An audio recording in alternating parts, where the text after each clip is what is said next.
Chapter 61 of The Count of Monte Cristo by Alexandre Dumas. How a Gardener may get rid of the dormice that eat his peaches.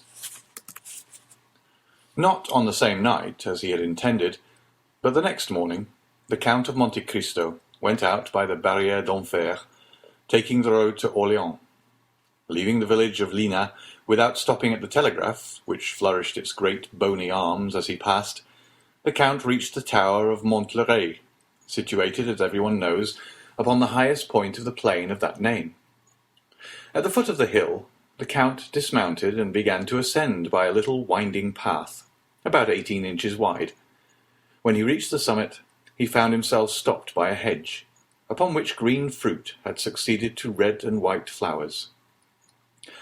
Monte Cristo looked for the entrance to the enclosure, and was not long in finding a little wooden gate, working on willow hinges and fastened with a nail and string.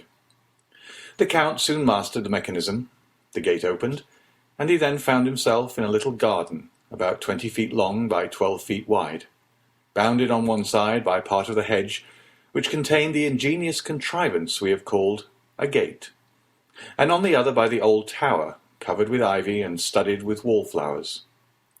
No one would have thought, in looking at this old, weather-beaten, floral-decked tower, which might be likened to an elderly dame dressed up to receive her grandchildren at a birthday feast, that it would have been capable of telling strange things, if, in addition to the menacing ears which the proverb says all walls are provided with, it had also a voice. The garden was crossed by a path of red gravel, edged by a border of thick box of many years' growth, and of a tone and colour that would have delighted the heart of Delacroix, our modern Rubens. This path was formed in the shape of the figure of 8, thus, in its windings, making a walk of 60 feet in a garden of only 20. Never had Flora, the fresh and smiling goddess of gardeners, been honoured with a purer or more scrupulous worship than that which was paid to her in this little enclosure.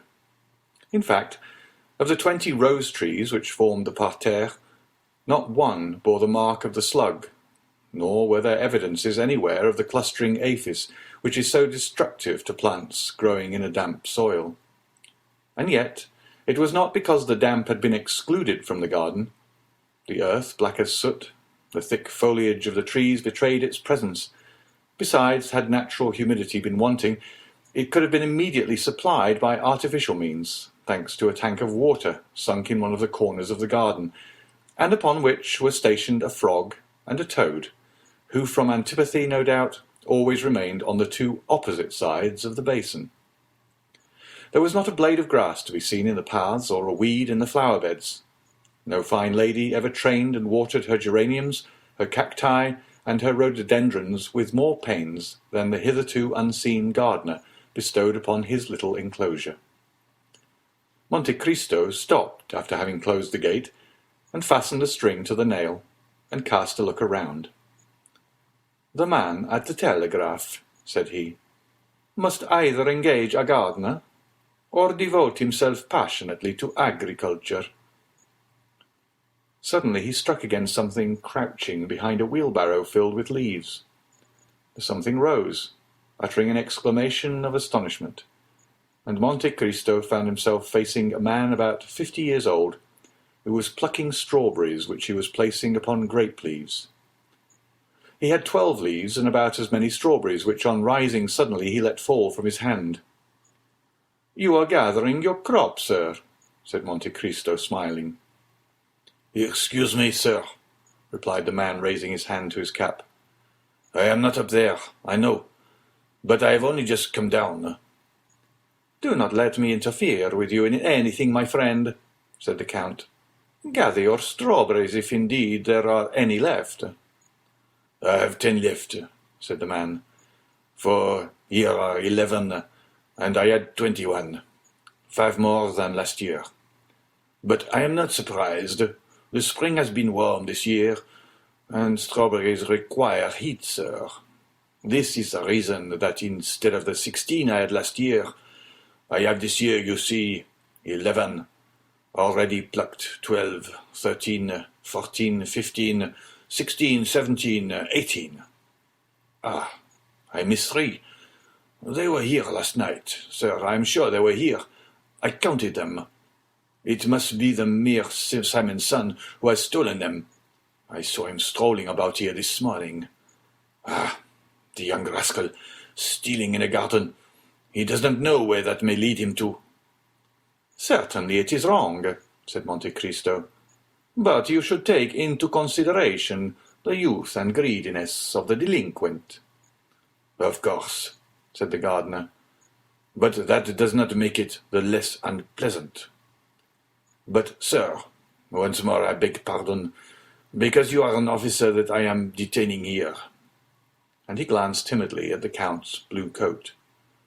Calm yourself, my friend, said the Count, with the smile which he made at will, either terrible or benevolent, and which now expressed only the kindliest feeling. I am not an inspector, but a traveller brought here by a curiosity he half repents of, since he causes you to lose your time. Ah, my time is not valuable, replied the man with a melancholy smile. Still, it belongs to government, and I ought not to waste it. But having received the signal that I might rest for an hour— here he glanced at the sundial, for there was everything in the enclosure of Monterey, even a sundial— and having 10 minutes before me, and my strawberries being ripe, when a day longer, by the by, sir, do you think dormice eat them? Indeed, I think not, replied Monte Cristo.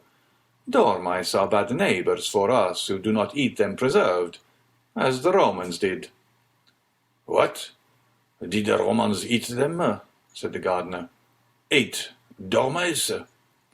I have read so in Petronius, said the Count. Really? They can't be nice, though they do say, as fat as a dormouse. It is not a wonder they are fat, sleeping all day and only waking to eat all night. Listen, last year I had 4 apricots. They stole 1. I had 1 nectarine, only 1. Well, sir, they ate half of it on the wall. A splendid nectarine, I never ate a better. You ate it? That is to say, the half that was left, you understand. It was exquisite, sir. Ah, those gentlemen never choose the worst morsels, like mere Simon's son, who has not chosen the worst strawberries. But this year, continued the horticulturist, I'll take care of it.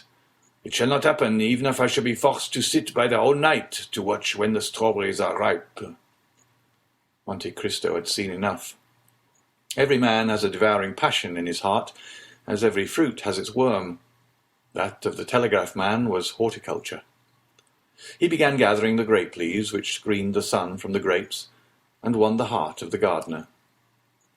"Did you come here, sir, to see the telegraph?" he said. "Yes, if it is not contrary to the rules." "Oh, no," said the gardener.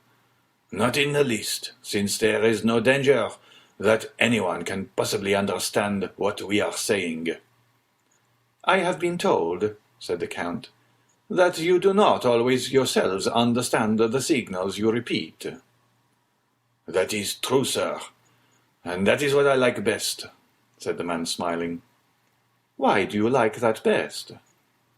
"Because then I have no responsibility. I am a machine here, and nothing else, and so long as I work, nothing more is required of me." "Is it possible," said Monte Cristo to himself, "that I can have met with a man that has no ambition, that would spoil my plans?" "Sir," said the gardener, glancing at the sundial, "the 10 minutes are almost up. I must return to my post. Will you go up with me?" "I will follow you." Monte Cristo entered the tower, which was divided into 3 stories. The tower contained implements, such as spades, rakes, watering pots, hung against the wall. This was all the furniture. The second was the man's conventional abode, or rather sleeping place. It contained a few poor articles of household furniture, a bed, a table, 2 chairs, a stone pitcher, and some dry herbs hung up to the ceiling, which the Count recognized as sweet peas, and of which the good man was preserving the seeds. He had labelled them with as much care as if he had been master botanist in the Jardin des Plantes. "Does it require much study to learn the art of telegraphing?" asked Monte Cristo. "The study does not take long. It was acting as a supernumerary that was so tedious." "And what is the pay?" 1,000 francs, sir." "It is nothing." "No, but when we are lodged, as you perceive—" Monte Cristo looked at the room. They passed to the third story. It was the telegraph room. Monte Cristo looked in turn at the 2 iron handles by which the machine was worked. "It is very interesting," he said, "but it must be very tedious for a lifetime." "Yes. At first my neck was cramped with looking at it, but at the end of a year I became used to it, and then we have our hours of recreation and our holidays." "Holidays?" "Yes." "When?" "When we have a fog." "Ah, to be sure." "Those are indeed holidays to me. I go into the garden, I plant, I prune, I trim, I kill the insects all day long." "How long have you been here?" 10 years, and 5 as a supernumerary make 15. "You are?" 55 years old. "How long must you have served to claim the pension?" "Oh, sir, 25 years." "And how much is the pension?" 100 crowns. "Poor humanity!" murmured Monte Cristo. "What did you say, sir?" asked the man. "I was saying it was very interesting." "What was?" "All you were showing me, and you really understand none of these signals." "None at all." "And have you never tried to understand them?" "Never. Why should I?" "But still there are some signals only addressed to you." "Certainly." "And do you understand them?" "They are always the same." "And they mean?" "Nothing new. You have an hour, or tomorrow." "This is simple enough," said the Count. "But look, is not your correspondent putting itself in motion?" "Ah, yes, thank you, sir." "And what is it saying? Anything you understand?" "Yes. It asks if I'm ready." "And you reply?" "By the same sign, which at the same time tells my right-hand correspondent that I am ready, while it gives notice to my left-hand correspondent to prepare in his turn." "It is very ingenious," said the Count. "You will see," said the man proudly. "In 5 minutes he will speak." "I have then 5 minutes," said Monte Cristo to himself. "It is more time than I require. My dear sir, will you allow me to ask you a question?" "What is it, sir?" "You are fond of gardening?" "Passionately." "And you would be pleased to have, instead of this terrace of 20 feet, an enclosure of 2 acres?" "Sir, I should make a terrestrial paradise of it." "You live badly on your 1,000 francs." "Badly enough, but yet I do live." "Yes, but you have a wretchedly small garden." "True, the garden is not large." "And then, such as it is filled with dormice, who eat everything." "Ah, they are my scourges." "Tell me, should you have the misfortune to turn your head while your right-hand correspondent was telegraphing?" "I should not see him." "Then what would happen?" "I could not repeat the signals." "And then?" "Not having repeated them through negligence, I should be fined." "How much?" 100 francs. "The 10th of your income? That would be fine work." "Ah," said the man. "Has it ever happened to you?" said Monte Cristo. "Once, sir, when I was grafting a rose tree." "Well, suppose you were to alter a signal, and substitute another. Ah, that is another case. I shall be turned off and lose my pension. 300 francs. 100 crowns, yes, sir. So you see that I am not likely to do any of these things. Not even for 15 years' wages. Come, it is worth thinking about. For 15,000 francs? Yes. Sir, you alarm me. Nonsense. Sir, you are tempting me? Just so. 15,000 francs. Do you understand? Sir, let me see my right-hand correspondent. On the contrary, do not look at him, but at this. What is it? What, you do not know these bits of paper? Banknotes? Exactly. There are 15 of them. And whose are they? Yours, if you like. Mine? Exclaimed the man, half suffocated. Yes, yours. Your own property. Sir, my right-hand correspondent is signaling. Let him signal. Sir, you have distracted me. I shall be fined. That will cost you 100 francs. You see, it is your interest to take my banknotes. Sir, my right-hand correspondent redoubles his signals. He is impatient. Never mind. Take these. And the Count placed the packet in the man's hands. Now, this is not all, he said. You cannot live upon your 15,000 francs. I shall still have my place. No, you will lose it, for you are going to alter your correspondent's message. Oh, sir, what are you proposing? A jest. Sir, unless you force me.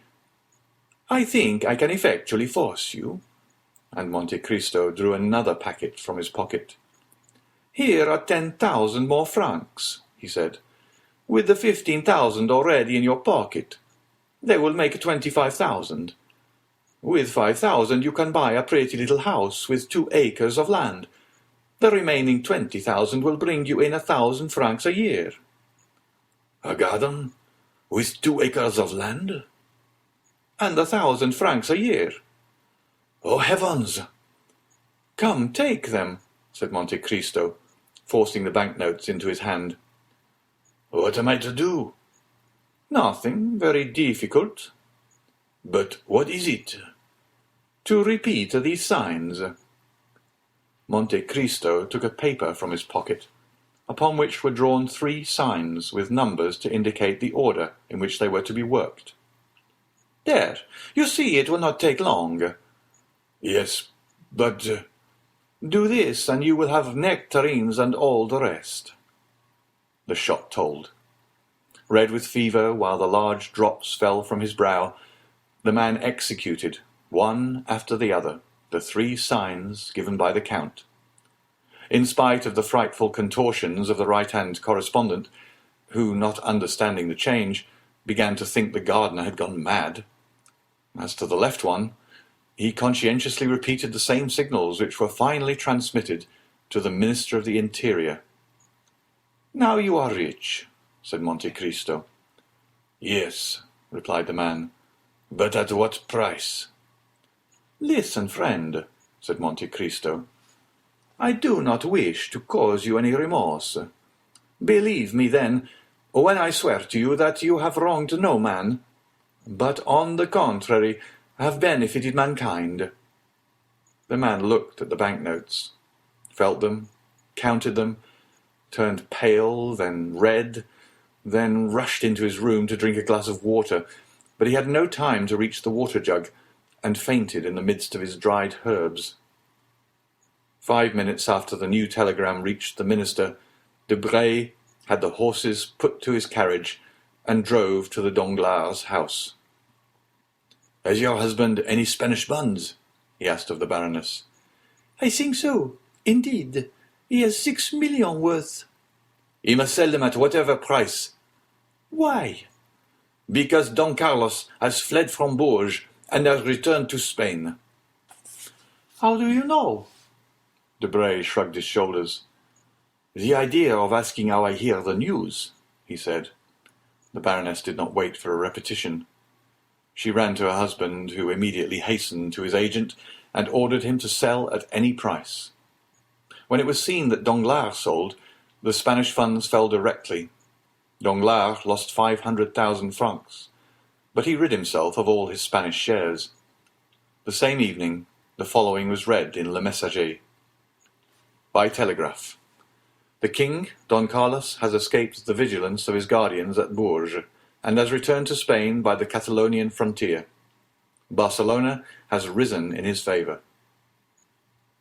All that evening, nothing was spoken of but the foresight of Danglars, who had sold his shares, and of the luck of the stock jobber who had only lost 500,000 francs by such a blow. Those who had kept their shares, or bought those of Danglars, looked upon themselves as ruined, and passed a very bad night. Next morning, Le Moniteur contained the following. It was without any foundation that Le Messager yesterday announced the flight of Don Carlos and the revolt of Barcelona. The king, Don Carlos, has not left Bourges, and the peninsula is in the enjoyment of profound peace. A telegraphic signal, improperly interpreted, owing to the fog, was the cause of this error. The funds rose 1% higher than before they had fallen. This, reckoning his loss and what he had missed gaining, made the difference of 1,000,000 to Danglars. Good, said Monte Cristo to Morrel, who was at his house when the news arrived of the strange reverse of fortune of which Danglars had been the victim. I have just made a discovery for 25,000 francs, for which I would have paid 100,000. What have you discovered? asked Morrel. I have just discovered how a gardener may get rid of the dormice that eat his peaches. End of chapter 61. Chapter 62. Ghosts. At first sight, the exterior of the house at Auteuil gave no indications of splendour, nothing one would expect from the destined residence of the magnificent Count of Monte Cristo. But this simplicity was according to the will of its master, who positively ordered nothing to be altered outside. The splendour was within. Indeed, almost before the door opened, the scene changed. Monsieur Bertuccio had outdone himself in the taste displayed in furnishing and in the rapidity with which it was executed. It is told that the Duc d'Antin removed in a single night a whole avenue of trees that annoyed Louis XIV. In 3 days, Monsieur Bertuccio planted an entirely bare court with poplars, large spreading sycamores to shade the different parts of the house, and in the foreground, instead of the usual paving stones, half hidden by the grass, there extended a lawn, but that morning laid down and upon which the water was yet glistening. For the rest, the orders had been issued by the Count. He himself had given a plan to Bertuccio, marking the spot where each tree was to be planted, and the shape and extent of the lawn which was to take the place of the paving stones. Thus the house had become unrecognizable, and Bertuccio himself declared that he scarcely knew it, encircled as it was by a framework of trees. The overseer would not have objected, while he was about it, to have made some improvements in the garden, but the Count had positively forbidden it to be touched. Bertuccio made amends, however, by loading the antechambers, staircases, and mantelpieces with flowers. What, above all, manifested the shrewdness of the steward and the profound science of the master, the one in carrying out the ideas of the other, was that this house, which appeared only the night before so sad and gloomy, impregnated with that sickly smell one can almost fancy to be the smell of time, had in a single day acquired the aspect of life, was scented with its master's favourite perfumes, and had the very light regulated according to his wish. When the Count arrived, he had under his touch his books and arms, his eyes rested upon his favourite pictures. His dogs, whose caresses he loved, welcomed him in the antechamber. The birds, whose songs delighted him, cheered him with their music, and the house, awakened from its long sleep, like the sleeping beauty in the wood, lived sang and bloomed like the houses we have long cherished, and in which, when we are forced to leave them, we leave a part of our souls. The servants passed gaily along the fine courtyard, some belonging to the kitchens, gliding down the stairs, restored but the previous day, as if they had always inhabited the house, others filling the coach-houses where the equipage, encased and numbered, appeared to have been installed for the last 50 years, and in the stables the horses replied with neighs to the grooms, who spoke to them with much more respect than many servants paid their masters. The library was divided into 2 parts on either side of the wall, and contained upwards of 2,000 volumes. One division was entirely devoted to novels, and even the volume which had been published but the day before was to be seen in its place in all the dignity of its red and gold binding. On the other side of the house, to match with the library, was the conservatory, ornamented with rare flowers that bloomed in china jars, and in the midst of the greenhouse, marvellous alike to sight and smell, was a billiard table, which looked as if it had been abandoned during the past hour by players who had left the balls on the cloth. One chamber alone had been respected by the magnificent Bertuccio. Before this room, to which you could ascend by the grand and go out by the back staircase, the servants passed with curiosity, and Bertuccio with terror. At 5 o'clock precisely, the Count arrived before the house at Auteuil, followed by Ali. Bertuccio was awaiting his arrival with impatience, mingled with uneasiness. He hoped for some compliments, while at the same time he feared to have frowns. Monte Cristo descended into the courtyard, walked all over the house without giving any sign of approbation or pleasure until he entered his bedroom, situated on the opposite side to the closed room. Then he approached a little piece of furniture made of rosewood, which he had noticed at a previous visit. "That can only be to hold gloves," he said. "Will your Excellency deign to open it?" said the delighted Bertuccio, "and you will find gloves in it." Elsewhere the Count found everything he required: smelling bottles, cigars, knick-knacks. "Good," he said, and Monsieur Bertuccio left enraptured. So great, so powerful and real was the influence exercised by this man over all who surrounded him. At precisely 6 o'clock the clatter of horses' hoofs was heard at the entrance door. It was our captain of Spahis, who had arrived on Medea. "I am sure I am the first," cried Morel. "I did it on purpose to have you a minute to myself, before everyone came. Julie and Emmanuel have 1,000 things to tell you. Ah, really, this is magnificent. But tell me, Count, will your people take care of my horse?" "Do not alarm yourself, my dear Maximilian. They understand." "I mean, because he wants petting. If you had seen at what a pace he came, like the wind." "I should think so. A horse that cost 5,000 francs," said Monte Cristo, in the tone which a father would use towards a son. "Do you regret them?" asked Morel with his open laugh. "I? Certainly not," replied the Count. "No, I should only regret if the horse had not proved good." "It is so good that I have distanced Monsieur de Chateau Renaud, one of the best riders in France, and Monsieur Debray, who both mount the minister's Arabians, and close on their heels are the horses of Madame Danglars, who always go at 6 leagues an hour." "Then they would follow you?" asked Monte Cristo. "See, they are here."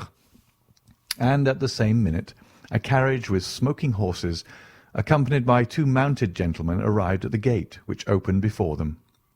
The carriage drove round and stopped at the steps, followed by the horsemen. The instant Debray had touched the ground, he was at the carriage door. He offered his hand to the Baroness, who, descending it, took it with a peculiarity of manner imperceptible to everyone but Monte Cristo. But nothing escaped the Count's notice, and he observed a little note, passed with the facility that indicates frequent practice, from the hand of Madame Danglars to that of the minister's secretary. After his wife, the banker descended, as pale as though he had issued from his tomb instead of his carriage. Madame Danglars threw a rapid and inquiring glance, which could only be interpreted by Monte Cristo, around the courtyard, over the peristyle, and across the front of the house. Then, repressing a slight emotion which must have been seen on her countenance if she had not kept her colour, she ascended the steps, saying to Morrel, "Sir, if you were a friend of mine, I should ask if you would sell your horse." Morrel smiled with an expression very like a grimace, and then turned round to Monte Cristo, as if to ask him to extricate him from this embarrassment. The Count understood him. "Ah, madame," he said, "why did you not make that request of me?" "With you, sir," replied the Baroness, "one can wish for nothing. One is so sure to obtain it. If it were so with Monsieur Morrel—" "Unfortunately," replied the Count, "I am a witness that Monsieur Morrel cannot give up his horse, his honour being engaged in keeping it." "How so?" "He laid a wager. He would tame Medea in the space of 6 months. You understand now that if he were to get rid of the animal before the time named, he would not only lose his bet, but people would say he was afraid. And a brave captain of Spahis cannot risk this, even to gratify a pretty woman, which is, in my opinion, one of the most sacred obligations in the world." "You see my position, madame," said Morrel, bestowing a grateful smile on Monte Cristo.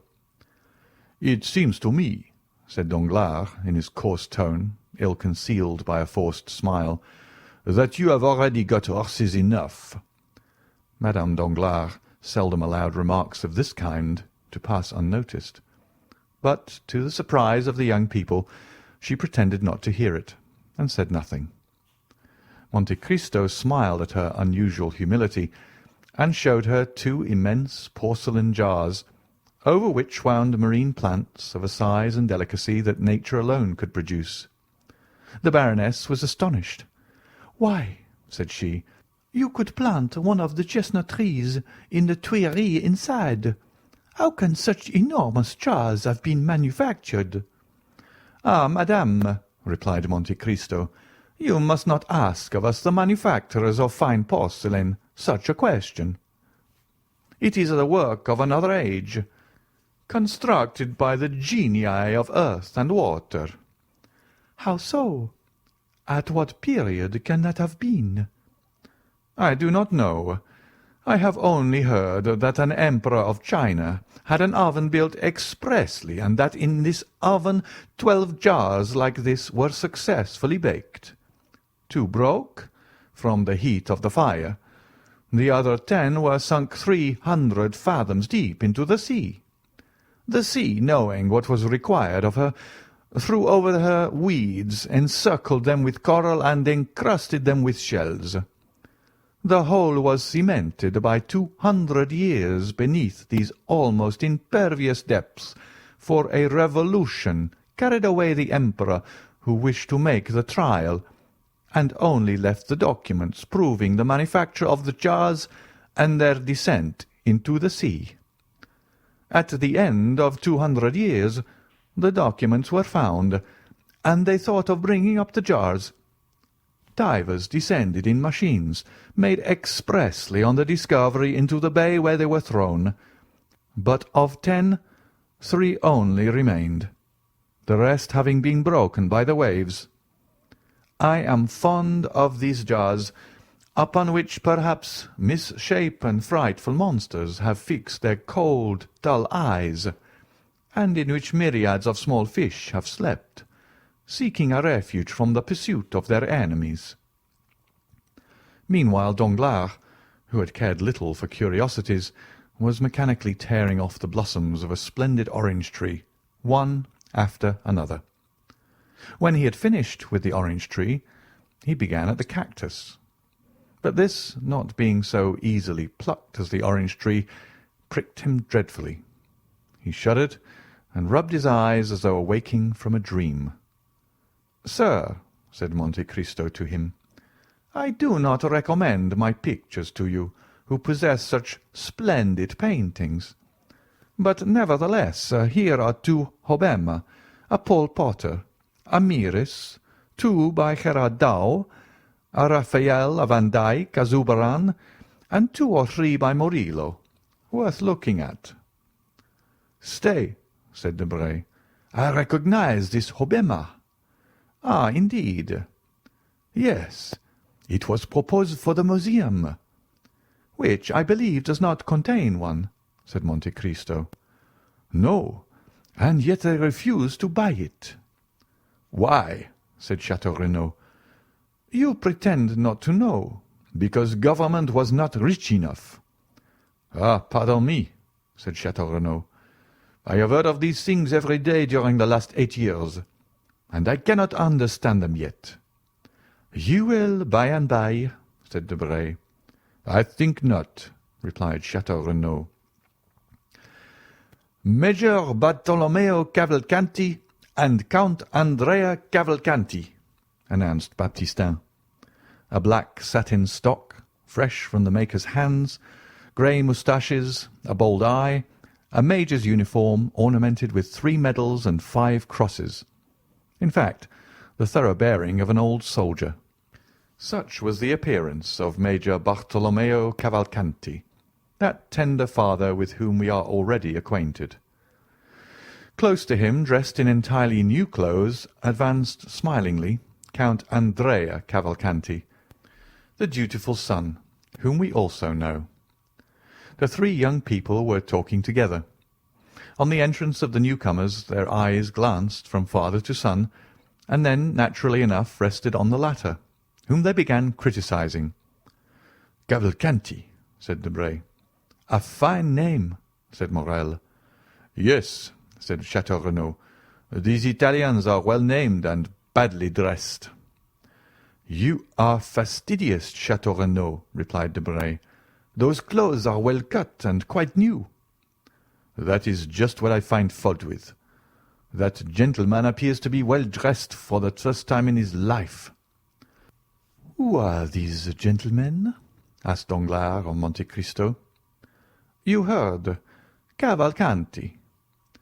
"That tells me their name, and nothing else."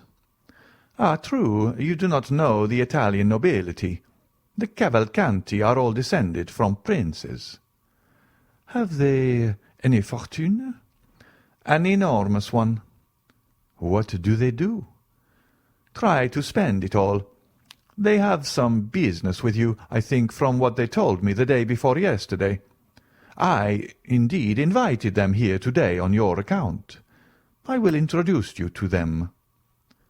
"But they appear to speak French, with very pure accent," said Danglars.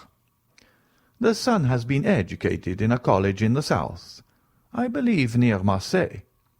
You will find him quite enthusiastic."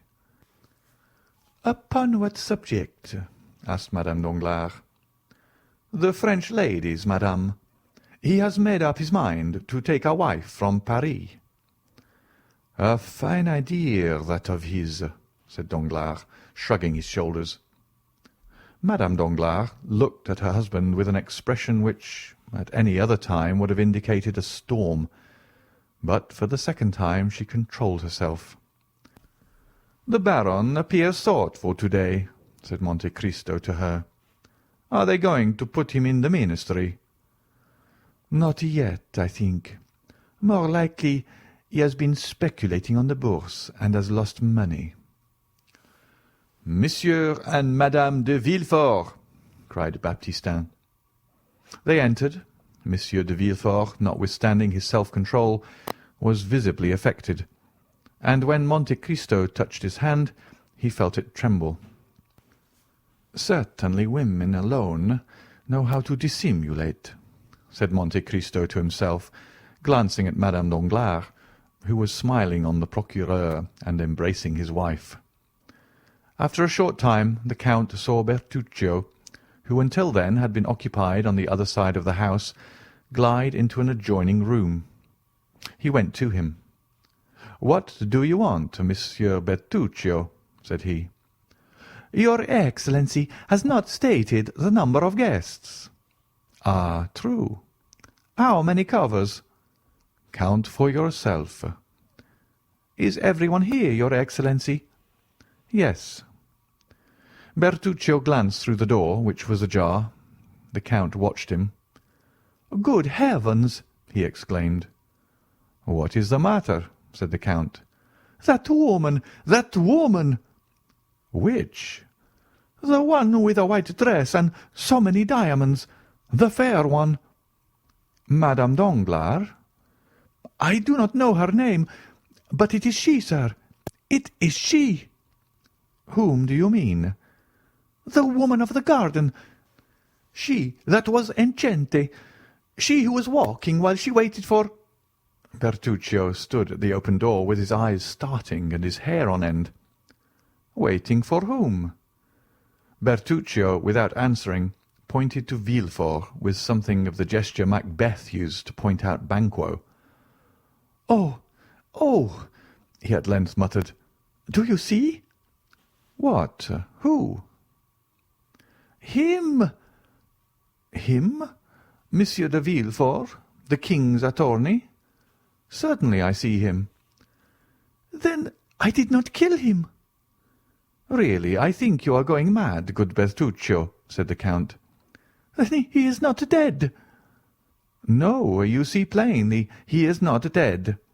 Instead of striking between the sixth and seventh left ribs, as your countrymen do, you must have struck higher or lower, and life is very tenacious in these lawyers. Or rather, there is no truth in anything you have told me. It was a fright of the imagination, a dream of your fancy. You went to sleep full of thoughts of vengeance. They weighed heavily upon your stomach. You had the nightmare. That's all. Come, calm yourself and reckon them up. Monsieur and Madame de Villefort, 2. Monsieur and Madame Danglars, 4. Monsieur de Château-Renaud, Monsieur de Bray, Monsieur Morel, 7. Major Bartolomeo Cavalcanti, 8. "8!" repeated Bertuccio. "Stop. You are in a shocking hurry to be off. You forget one of my guests. Lean a little to the left. Stay. Look at Monsieur Andrea Cavalcanti, the young man in a black coat, looking at Murillo's Madonna. Now he is turning." This time Bertuccio would have uttered an exclamation, had not a look from Monte Cristo silenced him. "Benedetto!" he muttered. "Fatality!" "Half-past 6 o'clock has just struck, Monsieur Bertuccio," said the Count severely. "I ordered dinner at that hour, and I do not like to wait." And he returned to his guests, while Bertuccio, leaning against the wall, succeeded in reaching the dining-room. 5 minutes afterwards the doors of the drawing-room were thrown open, and Bertuccio, appearing, said with a violent effort, "The dinner waits." The Count of Monte Cristo offered his arm to Madame de Villefort. "Monsieur de Villefort," he said, "will you conduct the Baroness Danglars?" Villefort complied, and they passed on to the dining-room. End of chapter 62. Chapter 63. The Dinner. It was evident that one sentiment affected all the guests on entering the dining-room. Each one asked what strange influence had brought them to this house, and yet, astonished, even uneasy though they were, they still felt that they would not like to be absent. The recent events, the solitary and eccentric position of the Count, his enormous, nay, almost incredible fortune, should have made men cautious, and have altogether prevented ladies visiting a house where there was no one of their own sex to receive them. And yet curiosity had been enough to lead them to overleap the bounds of prudence and decorum. And all present, even including Cavalcanti and his son, notwithstanding the stiffness of the one and the carelessness of the other, were thoughtful on finding themselves assembled, at the house of this incomprehensible man. Madame Danglars had started when Villefort, on the Count's invitation, offered his arm, and Villefort felt that his glance was uneasy beneath his gold spectacles when he felt the arm of the Baroness press upon his own. None of this had escaped the Count, and even by this mere contact of individuals the scene had already acquired considerable interest for an observer. Monsieur de Villefort had on the right hand Madame Danglars, on his left Morrel. The Count was seated between Madame de Villefort and Danglars. The other seats were filled by Debray, who was placed between the two Cavalcanti, and by Château Renaud, seated between Madame de Villefort and Morrel. The repast was magnificent. Monte Cristo had endeavoured completely to overturn the Parisian ideas and to feed the curiosity as much as the appetite of his guests. It was an oriental feast that he offered to them, but of such a kind as the Arabian fairies might be supposed to prepare. Every delicious fruit that the 4 quarters of the globe could provide was heaped in vases from China and jars from Japan. Rare birds retaining their most brilliant plumage, enormous fish spread upon massive silver dishes, together with every wine produced in the archipelago, Asia Minor, or the Cape, sparkling in bottles, whose grotesque shape seemed to give an additional flavour to the draught. All these, like one of the displays with which Apicius of old gratified his guests, passed in view before the eyes of the astonished Parisians, who understood that it was possible to expend 1,000 louis upon a dinner for 10 persons, but only on the condition of eating pearls like Cleopatra, or drinking refined gold like Lorenzo de' Medici. Monte Cristo noticed the general astonishment, and began laughing and joking about it. "Gentlemen," he said, "you will admit that when arrived at a certain degree of fortune, the superfluities of life are all that can be desired, and the ladies will allow that, after having risen to a certain eminence of position, the ideal alone can be more exalted. Now, to follow out this reasoning, what is the marvellous? That which we do not understand. What is it that we really desire? That which we cannot obtain. Now, to see things which I cannot understand, to procure impossibilities, these are the study of my life. I gratify my wishes by 2 means, my will and my money. I take as much interest in the pursuit of some whim as you do, Monsieur Danglars, in promoting a new railway line. You, Monsieur de Villefort, in condemning a culprit to death. You, Monsieur Debray, in pacifying a kingdom. You, Monsieur de Château Renaud, in pleasing a woman. And you, Morrel, in breaking a horse that no one can ride. For example, you see these 2 fish, one brought from 50 leagues beyond St. Petersburg, the other 5 leagues from Naples. Is it not amusing to see them both on the same table?" "What are the 2 fish?" asked Danglars. "Monsieur Château Renaud, who has lived in Russia, will tell you the name of one, and Major Cavalcanti, who is an Italian, will tell you the name of the other."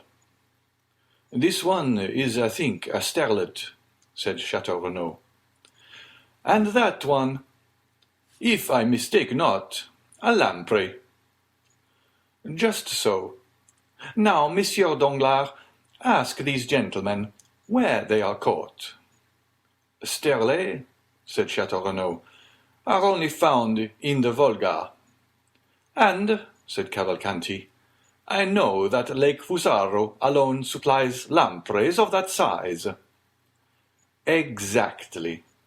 One comes from the Volga, and the other from Lake Fusaro." "Impossible!" cried all the guests simultaneously. "Well, this is just what amuses me," said Monte Cristo. "I am like Nero, Cupitor Impossibilium, and that is what is amusing you at this moment. This fish, which seems so exquisite to you, is very likely no better than perch or salmon, but it seemed impossible to procure it, and here it is. But how could you have these fish brought to France? Oh, nothing more easy. Each fish was brought over in a cask, one filled with river herbs and weeds, the other with rushes and lake plants. They were placed in a wagon built on purpose, and thus the sterlet lived 12 days, the lamprey 8, and both were alive when my cook seized them, killing one with milk and the other with wine.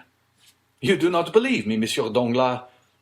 I cannot help doubting, answered Danglars, with his stupid smile. Baptistine, said the Count, have the other fish brought in, the sterlet and the lamprey which came in the other casks, and which are yet alive. Danglars opened his bewildered eyes. The company clapped their hands.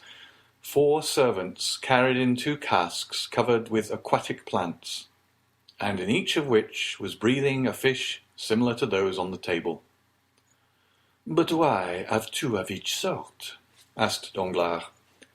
Merely because one might have died, carelessly answered Monte Cristo. You are certainly an extraordinary man, said Danglars, and philosophers may well say it is a fine thing to be rich. And to have ideas, added Madame Danglars. Oh, do not give me credit for this, madame. It was done by the Romans, who much esteemed them, and Pliny relates that they sent slaves from Ostia to Rome, who carried on their heads fish which he calls the mules, and which, from description, must probably be the goldfish. It was also considered a luxury to have them alive, it being an amusing sight to see them die, for when dying they change colour 3 or 4 times, and like the rainbow when it disappears, pass through all the prismatic shades, after which they were sent to the kitchen. Their agony formed part of their merit. If they were not seen alive, they were despised when dead.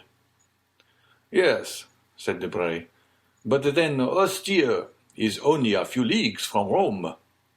True, said Monte Cristo. But what would be the use of living 1800 years after Lucullus, if we can do no better than he could?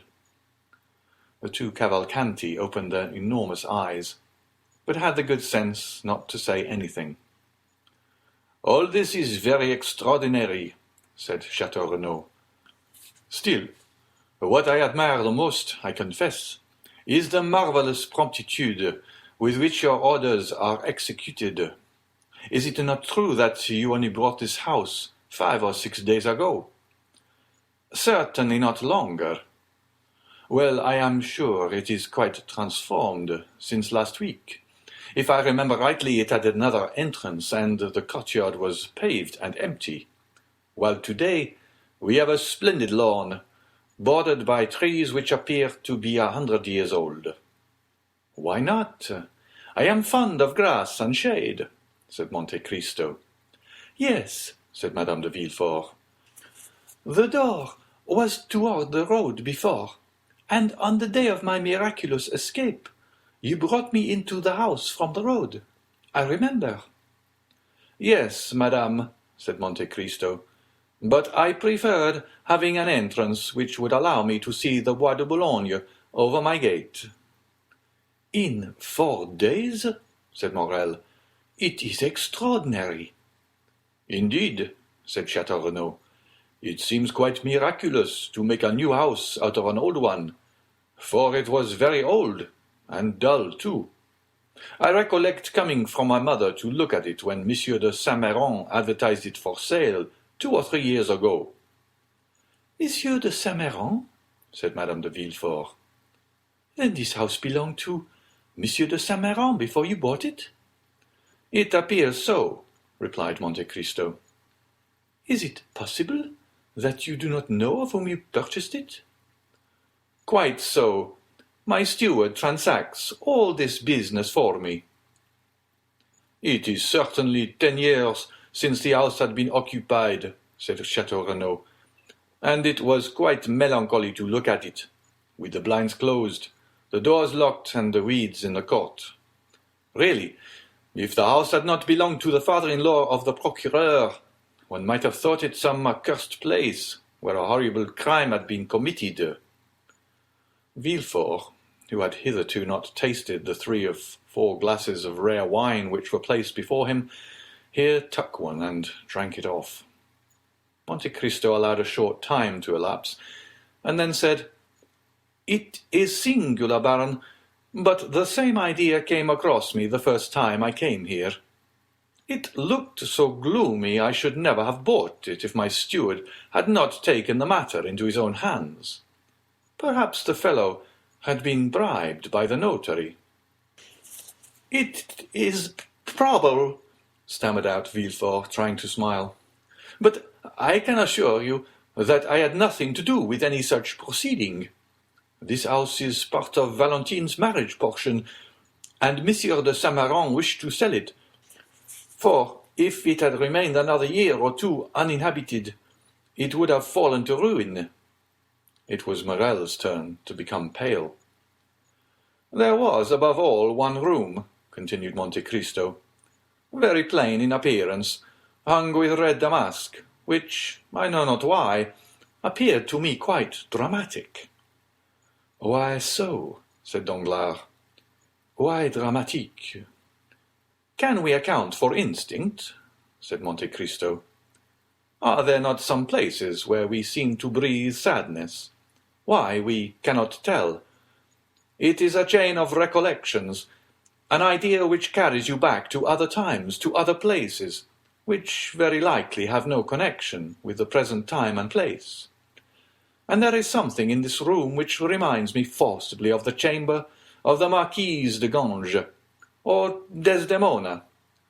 Stay, since we have finished dinner, I will show it to you, and then we will take coffee in the garden. After dinner, the play." Monte Cristo looked inquiringly at his guests. Madame de Villefort rose. Monte Cristo did the same, and the rest followed their example. Villefort and Madame Danglars remained for a moment. As if rooted to their seats, they questioned each other with vague and stupid glances. "Did you hear?" said Madame Danglars. "We must go," replied Villefort, offering his arm. The others, attracted by curiosity, were already scattered in different parts of the house, for they thought the visit would not be limited to the one room, and that at the same time they would obtain a view of the rest of the building, of which Monte Cristo had created a palace. Each one went out by the open doors. Monte Cristo waited for the 2 who remained. Then, when they had passed, he brought up the rear, and on his face was a smile, which, if they could have understood it, would have alarmed them much more than a visit to the room they were about to enter. They began by walking through the apartments, many of which were fitted up in the Eastern style, with cushions and divans instead of beds, and pipes instead of furniture. The drawing-rooms were decorated with the rarest pictures by the old masters. The boudoir hung with the draperies from China, of fanciful colours, fantastic design, and wonderful texture. At length they arrived at the famous room. There was nothing particular about it, excepting that, although daylight had disappeared, it was not lighted, and everything in it was old-fashioned, while the rest of the rooms had been redecorated. These 2 causes were enough to give it a gloomy aspect. "Oh!" cried Madame de Villefort, "it is really frightful." Madame Danglars tried to utter a few words, but was not heard. Many observations were made, the import of which was a unanimous opinion that there was something sinister about the room. "Is it not so?" asked Monte Cristo. "Look at that large, clumsy bed, hung with such gloomy, blood-colored drapery, and those 2 crayon portraits that have faded from the dampness. Do they not seem to say, with their pale lips and staring eyes, 'We have seen'?" Villefort became livid. Madame Danglars fell into a long seat placed near the chimney. "Oh," said Madame de Villefort, smiling, "are you courageous enough to sit down upon the very seat, perhaps, upon which the crime was committed?" Madame Danglars rose suddenly. "And then," said Monte Cristo, "this is not all." "What is there more?" said Debray, who had not failed to notice the agitation of Madame Danglars. "Or what else is there?" said Danglars. "For at present I cannot say that I have seen anything extraordinary. What do you say, Monsieur Cavalcanti?" "Ah," said he, "we have at Pisa Ugolino's tower, at Ferrara Tasso's prison, at Rimini the room of Francesca and Paolo." "Yes, but you have not this little staircase," said Monte Cristo, opening a door concealed by the drapery. "Look at it, and tell me what you think of it." "What a wicked-looking, crooked staircase," said Château Renaud with a smile. "I do not know whether the wine of Chios produces melancholy, but certainly everything appears to me black in this house," said Debray. Ever since Valentine's dowry had been mentioned, Morrel had been silent and sad. "Can you imagine," said Monte Cristo, "some Othello or Abbé de Ganges, one stormy dark night, descending these stairs step by step, carrying a load which he wishes to hide from the sight of man, if not from God?" Madame Danglars half fainted on the arm of Villefort, who was obliged to support himself against the wall. "Ah, madame," cried Debray, "what is the matter with you? How pale you look!" "It is very evident what is the matter with her," said Madame de Villefort. "Monsieur de Monte Cristo is relating horrible stories to us, doubtless intending to frighten us to death." "Yes," said Villefort. "Really, Count, you frighten the ladies." "What is the matter?" asked Debray in a whisper of Madame Danglars. "Nothing," she replied with a violent effort. I want air, that is all." "Will you come into the garden?" said Debray, advancing towards the back staircase. "No, no," she answered. "I would rather remain here." "Are you really frightened, madame?" said Monte Cristo. "Oh, no, sir," said Madame Danglars. "But you suppose scenes in a manner which gives them the appearance of reality." "Ah, yes," said Monte Cristo, smiling. "It is all a matter of imagination. Why should we not imagine this the apartment of an honest mother?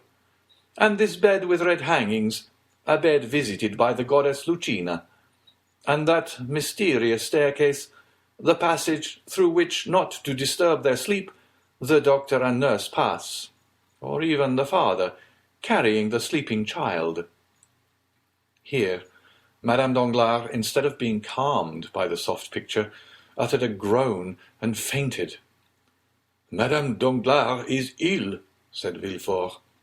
"It would be better to take her to her carriage." "Oh, mon Dieu!" said Monte Cristo. "And I have forgotten my smelling bottle." "I have mine," said Madame de Villefort, and she passed over to Monte Cristo a bottle full of the same kind of red liquid whose good properties the Count had tested on Edward.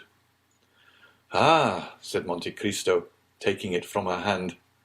"Yes," she said. "At your advice, I have made the trial." "And have you succeeded?" "I think so." Madame Danglars was carried into the adjoining room. Monte Cristo dropped a very small portion of the red liquid upon her lips. She returned to consciousness. "Ah!" she cried. "What a frightful dream!" Villefort pressed her hand to let her know it was not a dream. They looked for Monsieur Danglars, but, as he was not especially interested in poetical ideas, he had gone into the garden, and was talking with Major Cavalcanti on the projected railway from Leghorn to Florence. Monte Cristo seemed in despair. He took the arm of Madame Danglars, and conducted her into the garden, where they found Danglars taking coffee between the Cavalcanti. "Really, madame," he said, "did I alarm you much?" "Oh, no, sir," she answered. "But, you know, things impress us differently, according to the mood of our minds." Villefort forced a laugh. "And then you know," he said, "an idea, a supposition, is sufficient." "Well," said Monte Cristo, "you may believe me if you like, but it is my opinion that a crime has been committed in this house." "Take care," said Madame de Villefort. "The king's attorney is here." "Ah," replied Monte Cristo, "since that is the case, I will take advantage of his presence to make my declaration." "Your declaration?" said Villefort. "Yes, before witnesses." "Oh, this is very interesting," said Debray. "If there really has been a crime, we will investigate it." "There has been a crime," said Monte Cristo. "Come this way, gentlemen. Come, Monsieur Villefort, for a declaration to be available should be made before the competent authorities." He then took Villefort's arm, and at the same time holding that of Madame Danglars under his own, he dragged the procureur to the plantain tree, where the shade was thickest. All the other guests followed. "Stay," said Monte Cristo, "here in this very spot," and he stamped upon the ground. "I had the earth dug up and fresh mould put in to refresh these old trees. Well, my man digging found a box, or rather the ironwork of a box, in the midst of which was the skeleton of a newly born infant." Monte Cristo felt the arm of Madame Danglars stiffen, while that of Villefort trembled. "A newly born infant?" repeated Debray. "This affair becomes serious." "Well," said Château Renaud, "I was not wrong just now, then, when I said that houses had souls and faces like men, and that their exteriors carried the impress of their characters. This house was gloomy because it was remorseful. It was remorseful because it concealed a crime." "Who said it was a crime?" asked Villefort with a last effort. "How? Is it not a crime to bury a living child in a garden?" cried Monte Cristo. "And pray, what do you call such an action?" "But who said it was buried alive?" "Why bury it there if it were dead? This garden has never been a cemetery." "What is done to infanticides in this country?" asked Major Cavalcanti innocently. "Oh, their heads are soon cut off," said Danglars. "Ah, indeed," said Cavalcanti. "I think so. Am I not right, Monsieur de Villefort?" asked Monte Cristo. "Yes, Count," replied Villefort, in a voice now scarcely human. Monte Cristo, seeing that the two persons for whom he had prepared this scene could scarcely endure it, and not wishing to carry it too far, said, "Come, gentlemen, some coffee. We seem to have forgotten it," and he conducted the guests back to the table on the lawn. "Indeed, Count," said Madame Danglars, "I am ashamed to own it, but all your frightful stories have so upset me that I must beg you to let me sit down." And she fell into a chair. Monte Cristo bowed and went to Madame de Villefort. "I think Madame Danglars again requires your bottle," he said. But before Madame de Villefort could reach her friend, the procureur had found time to whisper to Madame Danglars, "I must speak to you." "When?" "Tomorrow." "Where?" "In my office, or in the court, if you like. That is the surest place." "I will be there." At this moment, Madame de Villefort approached. "Thanks, my dear friend," said Madame Danglars, trying to smile. "It is over now, and I am much better." End of chapter 63. Chapter 64. The Beggar. The evening passed on. Madame de Villefort expressed a desire to return to Paris, which Madame Danglars had not dared to do, notwithstanding the uneasiness she experienced. On his wife's request, Monsieur de Villefort was the first to give the signal of departure. He offered a seat in his landau to Madame Danglars, that she might be under the care of his wife. As for Monsieur Danglars, absorbed in an interesting conversation with Monsieur Cavalcanti, he paid no attention to anything that was passing. While Monte Cristo had begged the smelling bottle of Madame de Villefort, he had noticed the approach of Villefort to Madame Danglars, and he soon guessed all that had passed between them, though the words had been uttered in so low a voice as hardly to be heard by Madame Danglars. Without opposing their arrangements, he allowed Morel, Château Renaud, and Debray to leave on horseback, and the ladies in Monsieur de Villefort's carriage. Danglars, more and more delighted with Major Cavalcanti, had offered him a seat in his carriage. Andrea Cavalcanti found his tilbury waiting at the door. The groom, in every respect a caricature of the English fashion, was standing on tiptoe to hold a large iron grey horse. Andrea had spoken very little during the dinner. He was an intelligent lad, and he feared to utter some absurdity before so many grand people, amongst whom, with dilating eyes, he saw the king's attorney. Then he had been seized upon by Danglars, who, with a rapid glance at the stiff-necked old major and his modest son, and taking into consideration the hospitality of the count, made up his mind that he was in the society of some nabob come to Paris to finish the worldly education of his heir. He contemplated with unspeakable delight the large diamond which shone on the major's little finger. For the major, like a prudent man, in case of any accident happening to his banknotes, had immediately converted them into an available asset. Then, after dinner, on the pretext of business, he questioned the father and son upon their mode of living, and the father and son, previously informed that it was through Danglars, the one was to receive his 48,000 francs, and the other 50,000 livres annually, were so full of affability that they would have shaken hands even with the banker's servants. So much did their gratitude need an object to expend itself upon. One thing, above all the rest, heightened the respect, nay, almost the veneration of Danglars for Cavalcanti.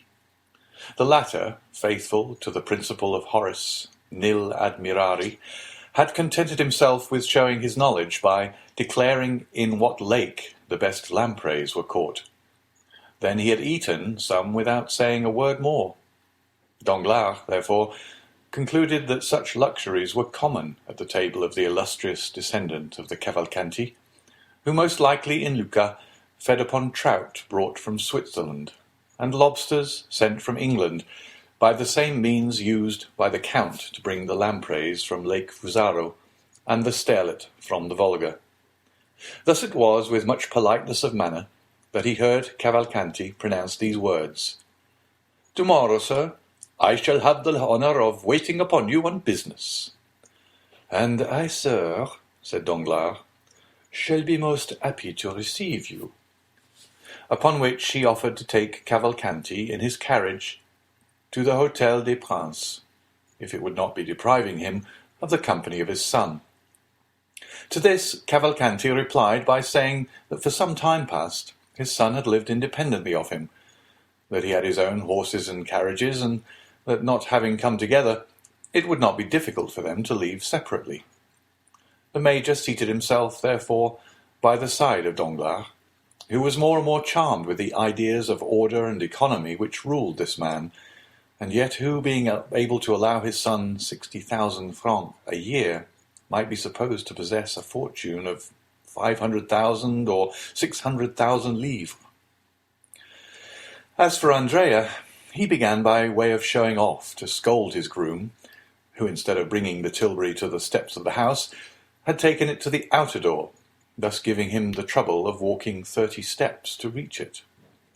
The groom heard him with humility, took the bit of the impatient animal with his left hand, and with the right held out the reins to Andrea, who, taking them from him, rested his polished boot lightly on the step.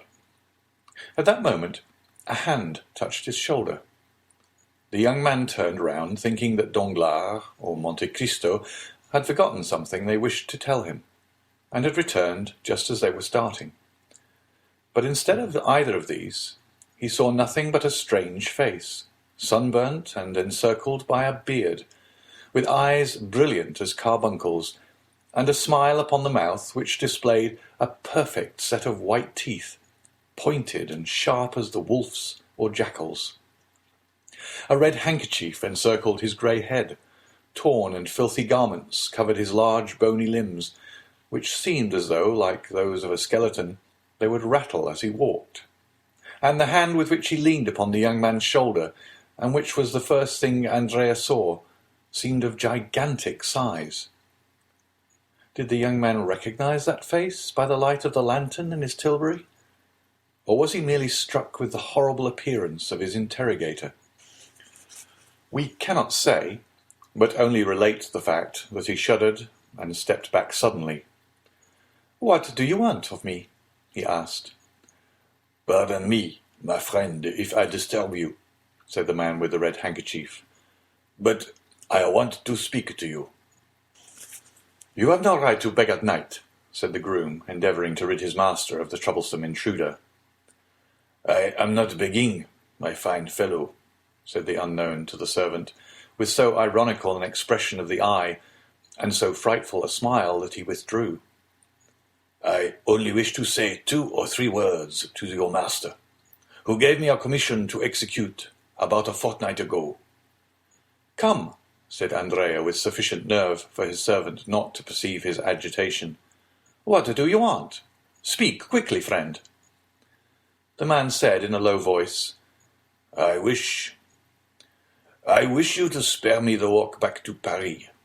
I am very tired, and as I have not eaten so good a dinner as you, I can scarcely stand." The young man shuddered at this strange familiarity. "Tell me," he said, "tell me what you want." "Well then, I want you to take me up in your fine carriage and carry me back." Andrea turned pale, but said nothing. "Yes," said the man, thrusting his hands into his pockets, and looking impudently at the youth. "I have taken the whim into my head. Do you understand, Master Benedetto?" At this name, no doubt, the young man reflected a little, for he went towards his groom, saying, "This man is right. I did indeed charge him with a commission, the result of which he must tell me. Walk to the barrier there, take a cab, that you may not be too late." The surprised groom retired. "Let me at least reach a shady spot," said Andrea. "Oh, as for that, I'll take you to a splendid place," said the man with the handkerchief, and taking the horse's bit, he led the tilbury where it was certainly impossible for anyone to witness the honour that Andrea conferred upon him. "Don't think I want the glory of riding in your fine carriage," said he. "Oh no, it's only because I am tired, and also because I have a little business to talk over with you." "Come, step in," said the young man. It was a pity this scene had not occurred in daylight, for it was curious to see this rascal throwing himself heavily down on the cushion beside the young and elegant driver of the tilbury. Andrea drove past the last house in the village without saying a word to his companion, who smiled complacently, as though well pleased to find himself travelling in so comfortable a vehicle. Once out of Auteuil, Andrea looked around in order to assure himself that he could neither be seen nor heard, and then, stopping the horse, and crossing his arms before the man, he asked, "Now, tell me why you come to disturb my tranquillity." "Let me ask you, why you deceived me?" "How have I deceived you?" "How, do you ask? When we parted at the Pont du Var, you told me you were going to travel through Piedmont and Tuscany, but instead of that, you come to Paris." "How does that annoy you?" "It does not. On the contrary, I think it will answer my purpose." "So," said Andrea, "you are speculating upon me?" "What fine words he uses!" I warn you, Master Caderousse, that you are mistaken. Well, well, don't be angry, my boy. You know well enough what it is to be unfortunate, and misfortunes make us jealous. I thought you were earning a living in Tuscany or Piedmont by acting as Facchino or Cicerone, and I pitied you sincerely, as I would a child of my own. You know I always did call you my child. Come, come, what then? Patience, patience. I am patient, but go on. All at once, I see you pass through the barrier with a groom, a tilbury, and fine new clothes. You must have discovered a mine, or else become a stockbroker. So that, as you confess, you are jealous. No, I am pleased. So pleased that I wished to congratulate you. But as I am not quite properly dressed, I chose my opportunity, that I might not compromise you. Yes, and a fine opportunity you have chosen, exclaimed Andrea. You speak to me before my servant. How can I help that, my boy? I speak to you when I can catch you. You have a quick horse, a light tilbury. You are naturally as slippery as an eel. If I had missed you tonight, I might not have had another chance. You see, I do not conceal myself. You are lucky. I wish I could say as much, for I do conceal myself. And then I was afraid you would not recognize me, but you did, added Caderousse with his unpleasant smile. It was very polite of you. Come, said Andrea. What do you want? You do not speak affectionately to me, Benedetto, my old friend. That is not right. Take care, or I may become troublesome. This menace smothered the young man's passion. He urged the horse again into a trot. You should not speak so to an old friend like me, Caderousse. As you said just now, you are a native of Marseille. I am— Do you know, then, now what you are? No, but I was brought up in Corsica. You are old and obstinate. I am young and wilful. Between people like us, threats are out of place. Everything should be amicably arranged. Is it my fault if fortune, which has frowned on you, has been kind to me? Fortune has been kind to you, then. Your tilbury, your groom, your clothes are not then hired? Good. So much the better, said Caderousse, his eyes sparkling with avarice. Oh, you well know that well enough before speaking to me, said Andrea, becoming more and more excited. If I had been wearing a handkerchief like yours on my head, rags on my back, and worn-out shoes on my feet, you would not have known me. You wrong me, my boy. Now I have found you. Nothing prevents my being as well dressed as anyone, knowing as I do the goodness of your heart. If you have 2 coats, you will give me one of them. I used to divide my soup and beans with you when you were hungry. True, said Andrea. What an appetite you used to have. Is it as good now? Oh, yes, replied Andrea, laughing. How did you come to be dining with that prince whose house you have just left? He is not a prince, simply a count. A count, and a rich one too, eh? Yes, but you had better not have anything to say to him, for he is not a very good-tempered gentleman. Oh, be easy. I have no design upon your count, and you shall have him all to yourself, but, said Caderousse, again smiling, with a disagreeable expression he had before assumed, you must pay for it, you understand? Well, what do you want? I think that with 100 francs a month, well, I could live. Upon 100 francs?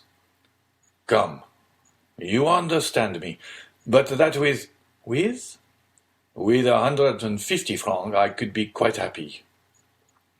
Here are 200, said Andrea, and he placed 10 gold louis in the hand of Caderousse. "Good," said Caderousse. "Apply to the steward on the first day of every month, and you will receive the same sum." "There now, again you degrade me." "How so?" "By making me apply to your servants, when I want to transact business with you alone." "Well, be it so, then. Take it from me, then, and so long at least as I receive my income, you shall be paid yours." "Come, come. I always said you were a fine fellow, and it is a blessing when good fortune happens to such as you. But tell me all about it." "Why do you wish to know?" asked Cavalcanti. "What? Do you again defy me?" "No, the fact is I have found my father." "What? A real father?" "Yes, so long as he pays me." "You'll honor and believe him? That's right. What is his name?" "Major Cavalcanti." "Is he pleased with you?" "So far I have appeared to answer his purpose." "And who found his father for you?" "The Count of Monte Cristo." "The man whose house you have just left?" "Yes." "I wish you would try and find me a situation with him as grandfather, since he holds the money chest." "Well, I will mention you to him. Meanwhile, what are you going to do?" "I?" "Yes, you." "It is very kind of you to trouble yourself about me." "Since you interest yourself in my affairs, I think it is now my turn to ask you some questions." "Ah, true. Well, I shall rent a room in some respectable house, wear a decent coat, shave every day, and go and read the papers in a cafe. Then in the evening I shall go to the theatre.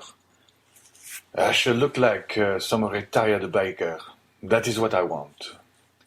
"Come, if you will only put the scheme into execution, and be steady, nothing could be better." "Do you think so, Monsieur Bossuet? And you, what will you become? A peer of France?" "Ah," said Andrea, "who knows?" "Major Cavalcanti is already one, perhaps, but then hereditary rank is abolished."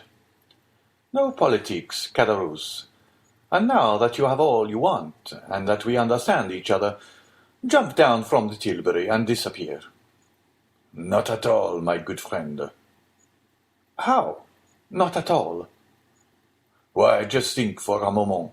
With this red handkerchief on my head, with scarcely any shoes, no papers, and 10 gold Napoleons in my pocket, without reckoning what was there before, making in all about 200 francs. Why, I should certainly be arrested at the barrier. Then, to justify myself, I should say that you gave me the money. This would cause inquiries. It would be found out that I left Toulon without giving due notice, and I should then be escorted back to the shores of the Mediterranean. Then I should become simply numero 106, and goodbye to my dream of resembling the retired baker. No, no, my boy. I prefer remaining honorably in the capital." Andreas scowled. Certainly, as he had himself owned, the reputed son of Major Cavalcanti was a wilful fellow. He drew up for a minute, threw a rapid glance around him, and then his hand fell instantly into his pocket, where it began playing with a pistol. But, meanwhile, Caderousse, who had never taken his eyes off his companion, passed his hand behind his back and opened a long Spanish knife, which he always carried with him, to be ready in case of need. The two friends, as we see, were worthy of and understood each other. Andrea's hand left his pocket inoffensively and was carried up to the red moustache, which it played with for some time. "Good Caderousse," he said, "how happy you will be." "I will do my best," said the innkeeper of the Pont du Gard, shutting up his knife. "Well, then, we will go into Paris.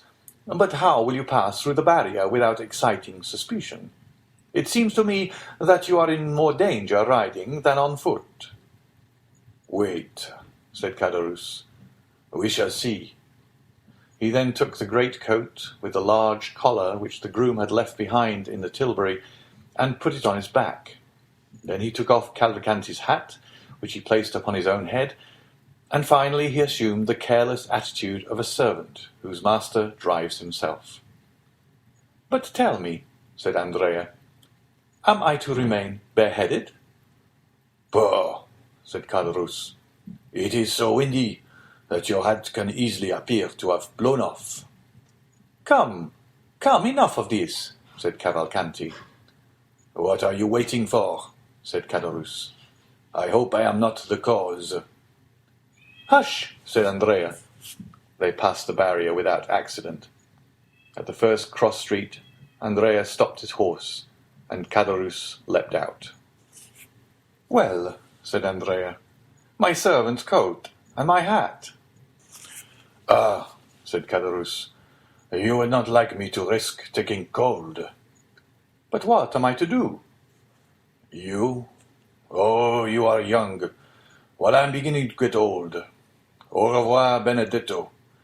And running into a court, he disappeared. "Alas," said Andrea, sighing, "one cannot be completely happy in this world." End of chapter 64. Chapter 65. A Conjugal Scene. At the Place Louis XV, the three young people separated. That is to say, Morel went to the boulevard, Château Renaud to the Pont de la Révolution, and Debray to the quay. Most probably Morel and Château Renaud returned to their domestic hearths, as they say in the gallery of the Chamber in well-turned speeches, and in the theatre of the Rue Richelieu in well-written pieces. But it was not the case with Debray. When he reached the wicket of the Louvre, he turned to the left, galloped across the Carrousel, passed through the Rue Saint-Roch, and, issuing from the Rue de la Michaudière, he arrived at Monsieur Danglars' door, just at the same time that Villefort's landau, after having deposited him and his wife at the Faubourg Saint-Honoré, stopped to leave the Baroness at her own house. Debray, with the air of a man familiar with the house, entered first into the court, threw his bridle into the hands of a footman, and returned to the door to receive Madame Danglars, to whom he offered his arm, to conduct her to her apartments. The gate once closed, and Debray and the Baroness alone in the court, he asked, "What was the matter with you, Hermine? And why were you so affected at that story, or rather fable, which the Count related?" "Because I have been in such shocking spirits all the evening, my friend," said the Baroness. "No, Hermine," replied Debray, "you cannot make me believe that. On the contrary, you were in excellent spirits when you arrived at the Count's. Monsieur Danglars was disagreeable, certainly, but I know how much you care for this ill-humour. Someone has vexed you. I will allow no one to annoy you." "You are deceived, Lucien, I assure you," replied Madame Danglars, "and what I have told you is really the case, added to the ill-humour you remarked, but which I did not think it worth while to allude to." It was evident that Madame Danglars was suffering from that nervous irritability which women frequently cannot account for, even to themselves, or that, as Debray had guessed, she had experienced some secret agitation that she would not acknowledge to anyone. Being a man who knew that the former of these symptoms was one of the inherent penalties of womanhood, he did not then press his inquiries, but waited for a more appropriate opportunity, when he should again interrogate her, or receive an avowal proprio motu. At the door of her apartment, the Baroness met Mademoiselle Cornélie, her confidential maid. "What is my daughter doing?" asked Madame Danglars. "She practised all the evening, and then went to bed," replied Mademoiselle Cornélie. "Yet I think I hear her piano." "It is Mademoiselle Louise d'Armilly who is playing, while Mademoiselle Danglars is in bed." "Well," said Madame Danglars, "come and undress me." They entered the bedroom. Debray stretched himself upon a large couch, and Madame Danglars passed her into her dressing-room with Mademoiselle Cornélie. "My dear Monsieur Lucien," said Madame Danglars through the door, You are always complaining that Eugénie will not address a word to you. Madame, said Lucien, playing with a little dog, who recognized him as a friend of the house, expected to be caressed, I am not the only one who makes similar complaints. I think I heard Morcerf say that he could not extract a word from his betrothed. True, said Madame Danglars, yet I think this will all pass off, and that you will one day see her enter your study. My study? At least that of the minister. Why so? To ask for an engagement at the opera. Really, I never saw such an infatuation for music. It is quite ridiculous for a young lady of fashion. Debray smiled. Well, said he, let her come with your consent and that of the Baron, and we will try and give her an engagement, though we are very poor to pay such talent as hers. Go, Cornélie, said Madame Danglars. I do not require you any longer. Cornélie obeyed, and the next minute Madame Danglars left her room in a charming loose dress, and came and sat down close to Debray. Then she began thoughtfully to caress the little spaniel. Lucien looked at her for a moment in silence. Come, Hermine, he said. After a short time, answer candidly. Something vexes you. Is it not so? Nothing, answered the Baroness. And yet, as she could scarcely breathe, she rose and went towards a looking-glass. I am frightful tonight, she said. Debray rose, smiling, and was about to contradict the Baroness upon this latter point, when the door opened suddenly. Monsieur Danglars appeared. Debray reseated himself. At the noise of the door, Madame Danglars turned around, and looked upon her husband with an astonishment she took no trouble to conceal. Good evening, madame, said the banker. Good evening, Monsieur Debray. Probably the Baroness thought this unexpected visit signified a desire to make up for the sharp words he had uttered during the day. Assuming a dignified air, she turned round to Debray, without answering her husband. Read me something, Monsieur Debray, she said. Debray, who was slightly disturbed at this visit, recovered himself when he saw the calmness of the Baroness, and took up a book marked by a mother-of-pearl knife inlaid with gold. Excuse me, said the banker, but you will tire yourself, Baroness, by such late hours, and Monsieur Debray lives some distance from here. Debray was petrified, not only to hear Danglars speak so calmly and politely, but because it was apparent that beneath outward politeness there really lurked a determined spirit of opposition to anything his wife might wish to do. The Baroness was also surprised, and showed her astonishment by a look which would doubtless have had some effect upon her husband, if he had not been intently occupied with the paper, where he was looking to see the closing stock quotations. The result was that the proud look entirely failed of its purpose. Monsieur Lucien, said the Baroness, I assure you, I have no desire to sleep, and that I have 1,000 things to tell you this evening, which you must listen to even though you slept while hearing me. I am at your service, madame, replied Lucien coldly.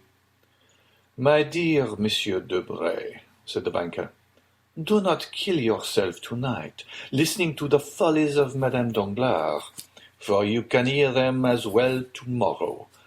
But I claim tonight, and will devote it, if you will allow me, to talk over some serious matters with my wife.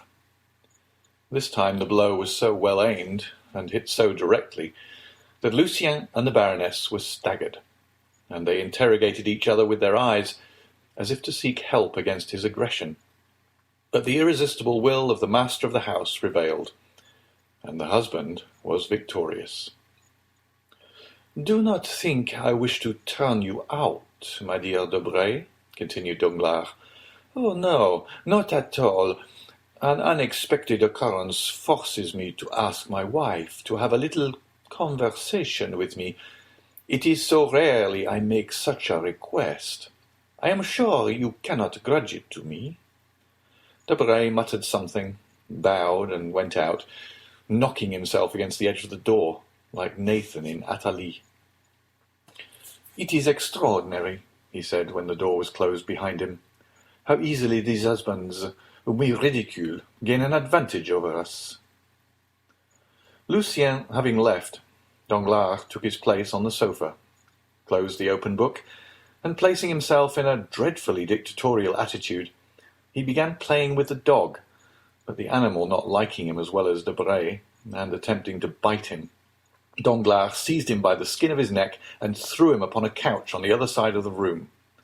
The animal uttered a cry during the transit, but arrived at its destination, it crouched behind the cushions and, stupefied at such unusual treatment, remained silent and motionless. "Do you know, sir," asked the Baroness, "that you are improving? Generally you are only rude, but tonight you are brutal." "It is because I am in a worse humour than usual," replied Danglars. Hermine looked at the banker with supreme disdain. These glances frequently exasperated the pride of Danglars, but this evening he took no notice of them. "And what have I to do with your ill humour?" said the Baroness, irritated at the impassibility of her husband. "Do these things concern me? Keep your ill humour at home in your money-boxes, or since you have clerks whom you pay, vent it upon them." "Not so," replied Danglars. "Your advice is wrong, so I shall not follow it. My money-boxes are my patolos, as I think Monsieur de Moustier says, and I will not retard its course, or disturb its calm. My clerks are honest men, who earn my fortune, my pay much below their deserts, if I may value them according to what they bring in. Therefore I shall not get into a passion with them. Those with whom I will be in a passion are those who eat my dinners, mount my horses, and exhaust my fortune." "And pray, who are the persons who exhaust your fortune? Explain yourself more clearly, I beg, sir." "Oh, make yourself easy. I am not speaking riddles, and you will soon know what I mean. The people who exhaust my fortune are those who draw out 700,000 francs in the course of an hour." "I do not understand you, sir," said the Baroness, trying to disguise the agitation of her voice and the flush of her face. "You understand me perfectly, on the contrary," said Danglars. "But if you will persist, I will tell you that I have just lost 700,000 francs upon the Spanish loan." "And pray," asked the Baroness, "am I responsible for this loss?" "Why not?" "Is it my fault you have lost 700,000 francs?" "Certainly it is not mine." "Once for all, sir," replied the Baroness sharply, "I tell you I will not hear cash named. It is a style of language I never heard in the house of my parents or in that of my first husband." "Oh, I can well believe that, for neither of them was worth a penny." "The better reason for my not being conversant with the slang of the bank, which is here dinning in my ears from morning to night. That noise of jingling crowns, which are constantly being counted and recounted, is odious to me. I only know one thing I dislike more, which is the sound of your voice." "Really?" said Danglars. "Well, this surprises me, for I thought you took the liveliest interest in all my affairs." "I? What could put such an idea into your head?" "Yourself." "Ah, what next?" "Most assuredly." "I should like to know upon what occasion." "Oh, mon Dieu, that is very easily done. Last February you were the first who told me of the Haitian funds. You had dreamed that a ship had entered the harbour at Havre, that this ship brought news that a payment we had looked upon as lost was going to be made. I know how clear-sighted your dreams are. I therefore purchased immediately as many shares as I could of the Haitian debt, and I gained 400,000 francs by it. of which 100,000 have been honestly paid to you. You spent it as you pleased. That was your business. In March there was a question about a grant to a railway. 3 companies presented themselves, each offering equal securities. You told me that your instinct, and although you pretend to know nothing about speculations, I think on the contrary that your comprehension is very clear upon certain affairs. Well, you told me that your instinct led you to believe the grant would be given to the company called the Southern. I bought 2/3 of the shares of that company. As you had foreseen, the shares trebled in value, and I picked up 1,000,000, from which 250,000 francs were paid to you for pin money. How have you spent this 250,000 francs? It is no business of mine. When are you coming to the point? Cried the Baroness, shivering with anger and impatience. Patience, madame. I am coming to it. That's fortunate. In April you went to dine at the minister's. You had a private conversation respecting Spanish affairs and the expulsion of Don Carlos. I bought some Spanish shares. The expulsion took place, and I pocketed 600,000 francs. The day Charles sank, repassed the Bidar-Soa. Of those 600,000 francs, you took 50,000 crowns. They were yours. You disposed of them according to your fancy, and I ask no questions. But it is not the less true that you have this year received 500,000 livres. Well, sir, and what then? Ah, yes, it was just after this that you spoiled everything. Really, your manner of speaking, it expresses my meaning, and that is all I want. Well, 3 days after that you talked politics with Monsieur de Bray, and you fancied from his words that Don Carlos had returned to Spain. Well, I sold my shares.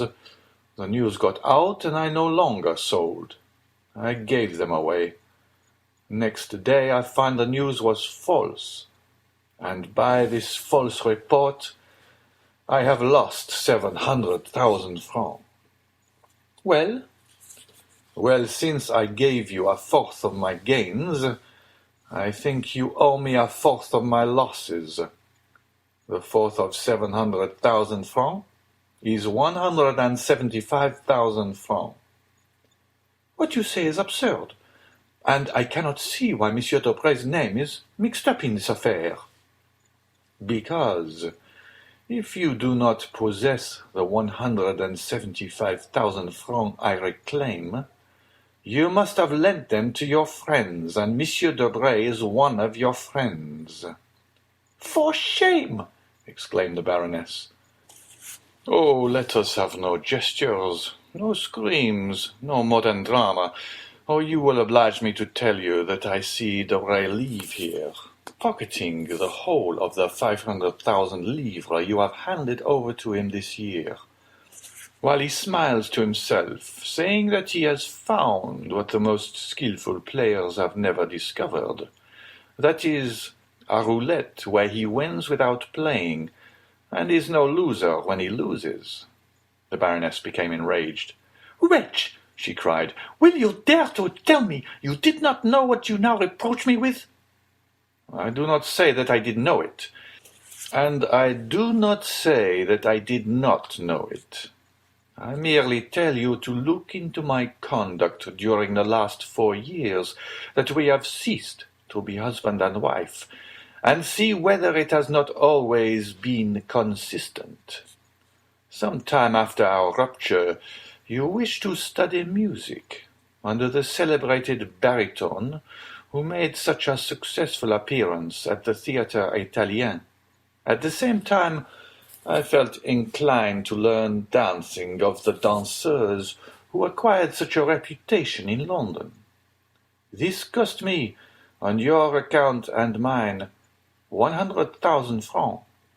I said nothing, for we must have peace in the house, and 100,000 francs for a lady and gentleman to be properly instructed in music and dancing are not too much. Well, you soon became tired of singing, and you take a fancy to study diplomacy with the minister's secretary. You understand, it signifies nothing to me so long as you pay for your lessons out of your own cash-box. But today I find you are drawing on mine, and that your apprenticeship may cost me 700,000 francs per month. Stop there, madame, for this cannot last. Either the diplomatist must give his lessons gratis, and I will tolerate him, or he must never set his foot again in my house. Do you understand, madame? Oh, this is too much, cried Hermine, choking. You are worse than despicable. But, continued Danglars, I find you did not even pause there. Insults! You are right. Let us leave these facts alone and reason coolly. I have never interfered in your affairs, excepting for your good. Treat me in the same way. You say you have nothing to do with my cash-box. Be it so. Do as you like with your own, but do not fill or empty mine. Besides, how do I know that this was not a political trick, that the minister, enraged at seeing me in the opposition, and jealous of the popular sympathy I excite, has not concerted with Monsieur Debray to ruin me? A probable thing. Why not? Who ever heard of such an occurrence as this? A false telegraphic dispatch. It is almost impossible for wrong signals to be made as they were in the last 2 telegrams. It was done on purpose for me. I am sure of it. Sir, said the Baroness humbly, are you not aware that the man employed there was dismissed? That they talked of going to law with him? That orders were issued to arrest him, and that this order would have been put into execution if he had not escaped by flight, which proves that he is either mad or guilty. It was a mistake. Yes, which made fools laugh, which caused the minister to have a sleepless night, which has caused the minister's secretaries to blacken several sheets of paper, by which has cost me 700,000 francs. But, sir, said Hermine suddenly, if all this is, as you say, caused by Monsieur Debray, why, instead of going direct to him, do you come and tell me of it? Why, to accuse the man, do you address the woman? Do I know Monsieur Debray? Do I wish to know him? Do I wish to know that he gives advice? Do I wish to follow it? Do I speculate? No. You do all this, not I. Still, it seems to me that as you profit by it. Danglars shrugged his shoulders. Foolish creature, he exclaimed. Women fancy they have talent because they have managed 2 or 3 intrigues without being the talk of Paris. But know that if you had even hidden your irregularities from your husband, who was but the commencement of the art, for generally husbands will not see, you would then have been but a faint imitation of most of your friends among the women of the world. But it has not been so with me. I see, and always have seen during the last 16 years. You may perhaps have hidden a thought, but not a step, not an action, not a fault has escaped me, while you flattered yourself upon your address and firmly believed you had deceived me. What has been the result? That, thanks to my pretended ignorance, there is none of your friends, from Monsieur de Villefort to Monsieur Debray, who has not trembled before me. There is not one who has not treated me as the master of the house, the only title I desire with respect to you. There is not one, in fact, who would have dared to speak of me as I have spoken of them this day. I will allow you to make me hateful, but I will prevent you rendering me ridiculous, and above all, I forbid you to ruin me." The Baroness had been tolerably composed until the name of Villefort had been pronounced. But then she became pale, and rising as if touched by a spring, she stretched out her hands as though conjuring an apparition. She then took 2 or 3 steps towards her husband, as though to tear the secret from him, of which he was ignorant, or which he withheld from some odious calculation. Odious as all his calculations were. "Monsieur de Villefort, what do you mean?" "I mean that Monsieur de Nargonne, your first husband, being neither a philosopher nor a banker, or perhaps being both, and seeing there was nothing to be got out of a king's attorney, died of grief or anger at finding, after an absence of 9 months, that you had been enceinte 6. I am brutal. I not only allow it, but boast of it. It is one of the reasons of my success in commercial business. Why did he kill himself instead of you? Because he had no cash to save. My life belongs to my cash. Monsieur Debray has made me lose 700,000 francs. Let him bear his share of the loss, and we will go on as before. If not, let him become bankrupt for the 250,000 livres, and do as all bankrupts do, disappear.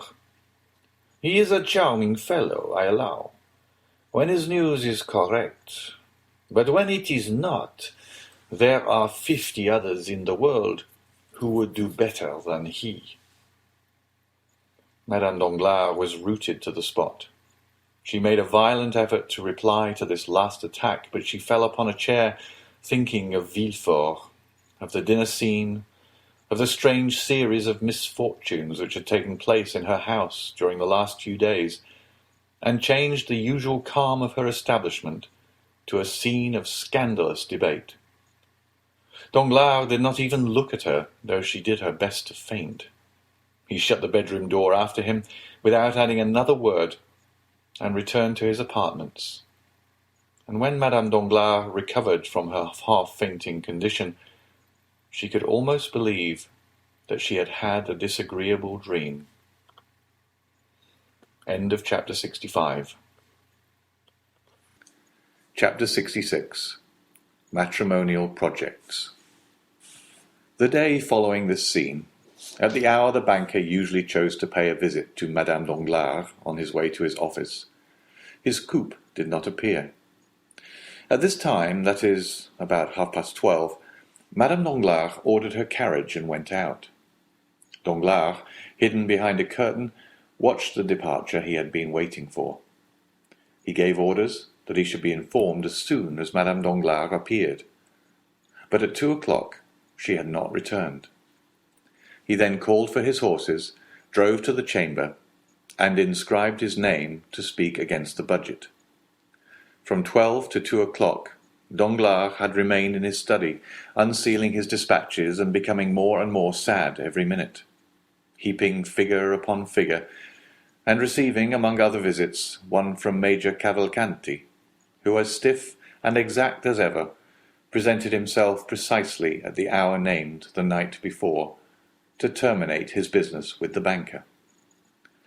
On leaving the chamber, Danglars, who had shown violent marks of agitation during the sitting, and been more bitter than ever against the ministry, re-entered his carriage, and told the coachman to drive to the Avenue des Champs-Élysées, numero 30. Monte Cristo was at home. Only he was engaged with someone and begged Danglars to wait for a moment in the drawing-room. While the banker was waiting in the anteroom, the door opened, and a man dressed as an abbé, and doubtless more familiar with the house than he was, came in, and instead of waiting, merely bowed, passed on to the farther apartments, and disappeared. A minute after the door by which the priest had entered reopened, and Monte Cristo appeared. "Pardon me," said he, "my dear Baron, but one of my friends, the Abbé Busoni, whom you perhaps saw passed by, has just arrived in Paris. Not having seen him for a long time, I could not make up my mind to leave him sooner, so I hope this will be sufficient reason for my having made you wait." "Nay," said Danglars, "it is my fault. I have chosen a visit at a wrong time, and will retire." "Not at all.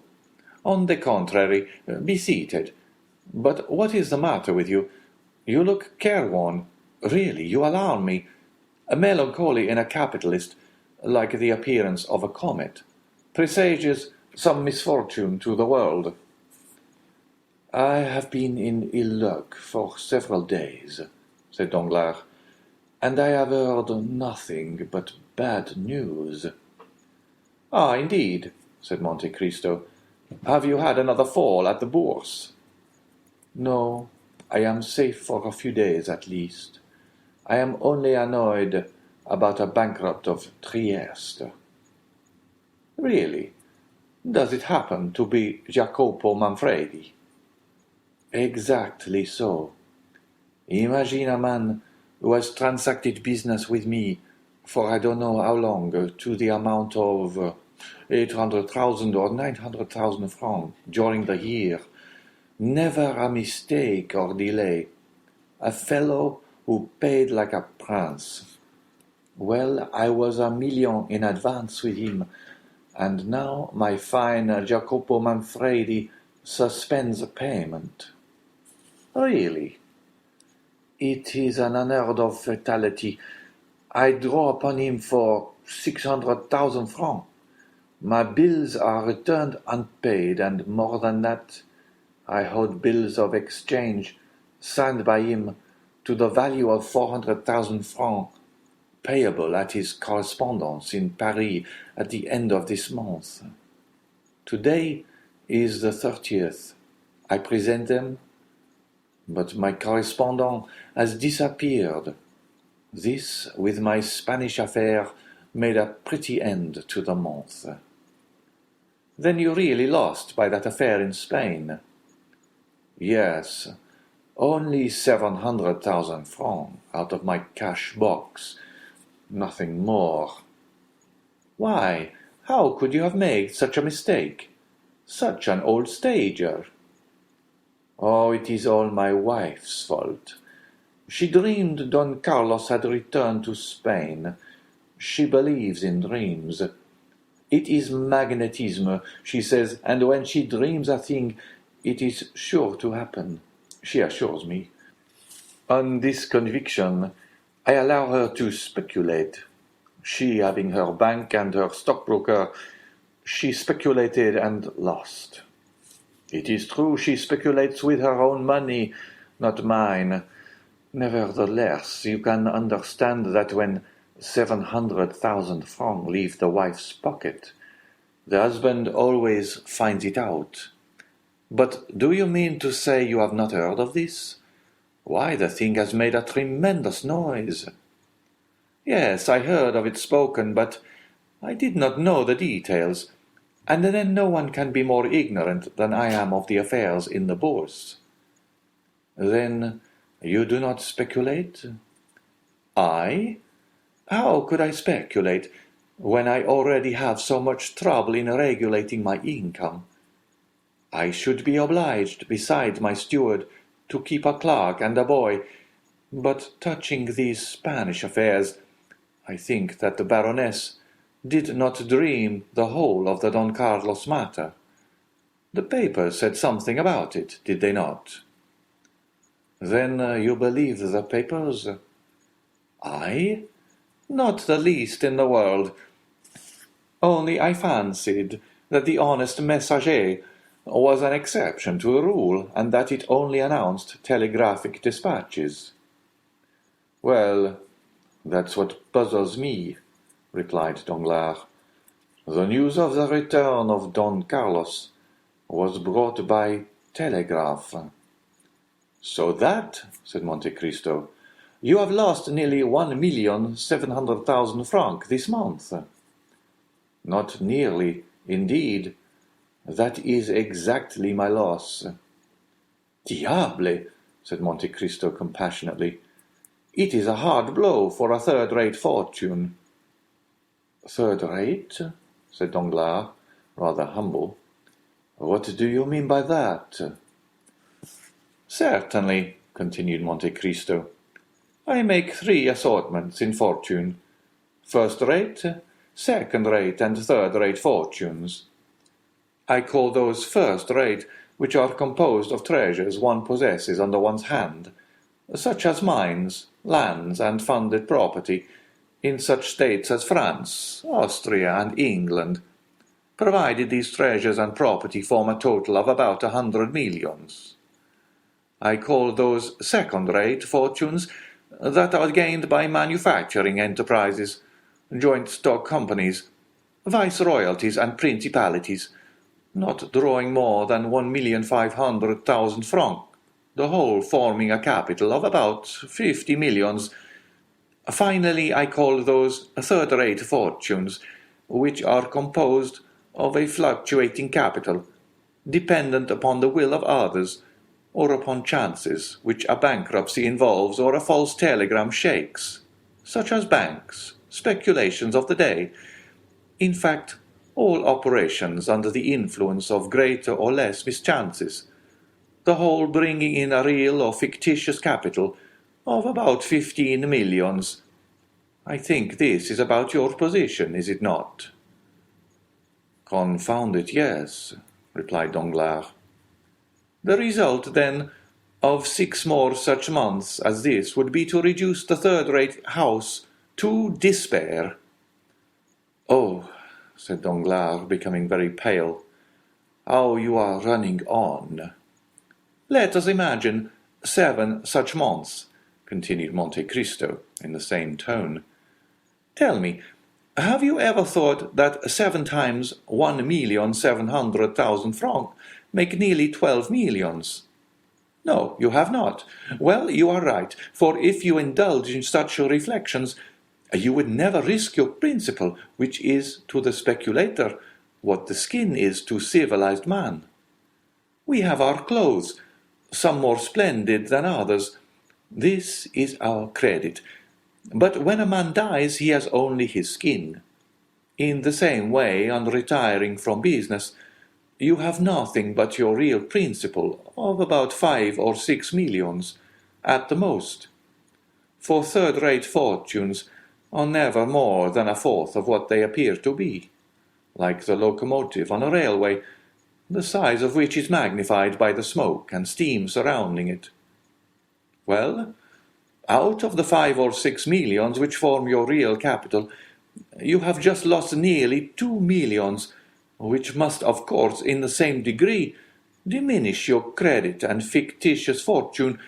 To follow out my simile, your skin has been opened by bleeding, and this, if repeated 3 or 4 times, will cause death.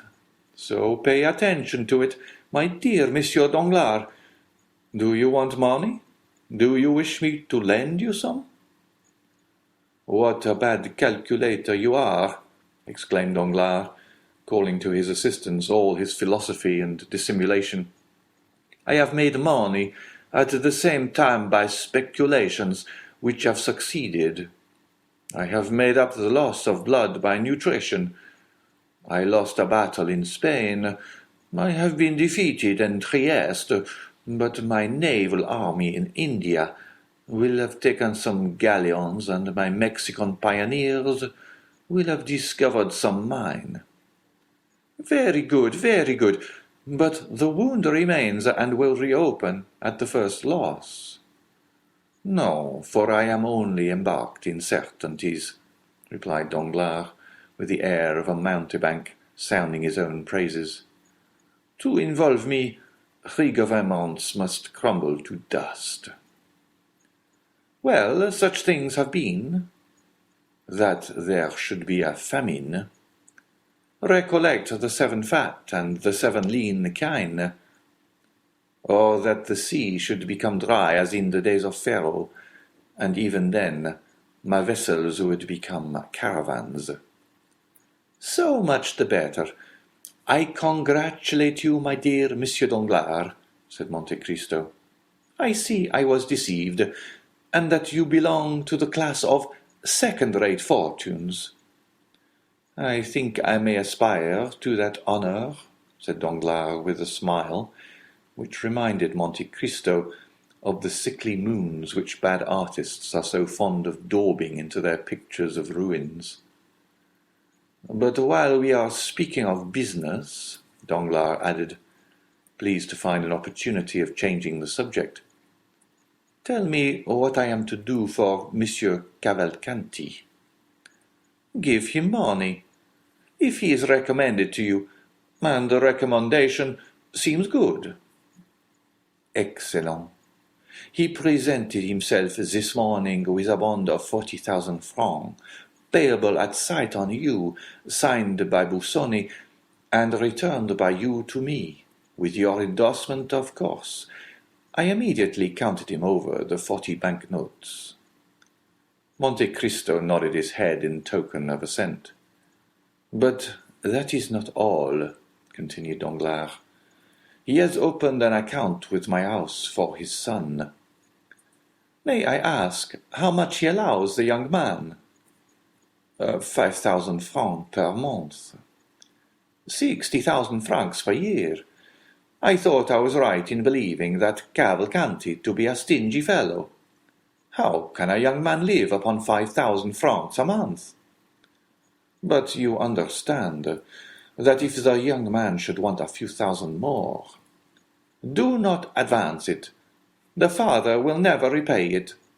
You do not know these ultramontane millionaires. They are regular misers. And by whom were they recommended to you? Oh, by the house of Fenzi, one of the best in Florence. I do not mean to say you will lose, but nevertheless, mind you hold to the terms of the agreement. Would you not trust the Cavalcanti? I? Oh, I would advance 6 millions on his signature. I was only speaking in reference to the second-rate fortunes we were mentioning just now. And with all this, how unassuming he is. I should never have taken him for anything more than a mere major. And you would have flattered him, for certainly, as you say, he has no manner. The first time I saw him, he appeared to me like an old lieutenant, who had grown mouldy under the epaulets. But all the Italians are the same. They are like old Jews when they are not glittering in oriental splendor. The young man is better, said Danglars. Yes, a little nervous, perhaps, but upon the whole he appeared tolerable. I was uneasy about him. Why? Because you met him at my house, just after his introduction into the world, as they told me. He has been travelling with a very severe tutor, and had never been to Paris before. Ah, I believe noblemen marry amongst themselves, do they not? Asked Danglars carelessly. They like to unite their fortunes. It is usual, certainly, but Cavalcanti is an original who does nothing like other people. I cannot help thinking that he has brought his son to France to choose a wife. Do you think so? I am sure of it. And you have heard his fortune mentioned? Nothing else was talked of. Only some said he was worth millions, and others that he did not possess a farthing. And what is your opinion? I ought not to influence you, because it is only my own personal impression. Well, and it is that... My opinion is that all these old podestas, those ancient condottieri, for the Cavalcanti, have commanded armies and governed provinces.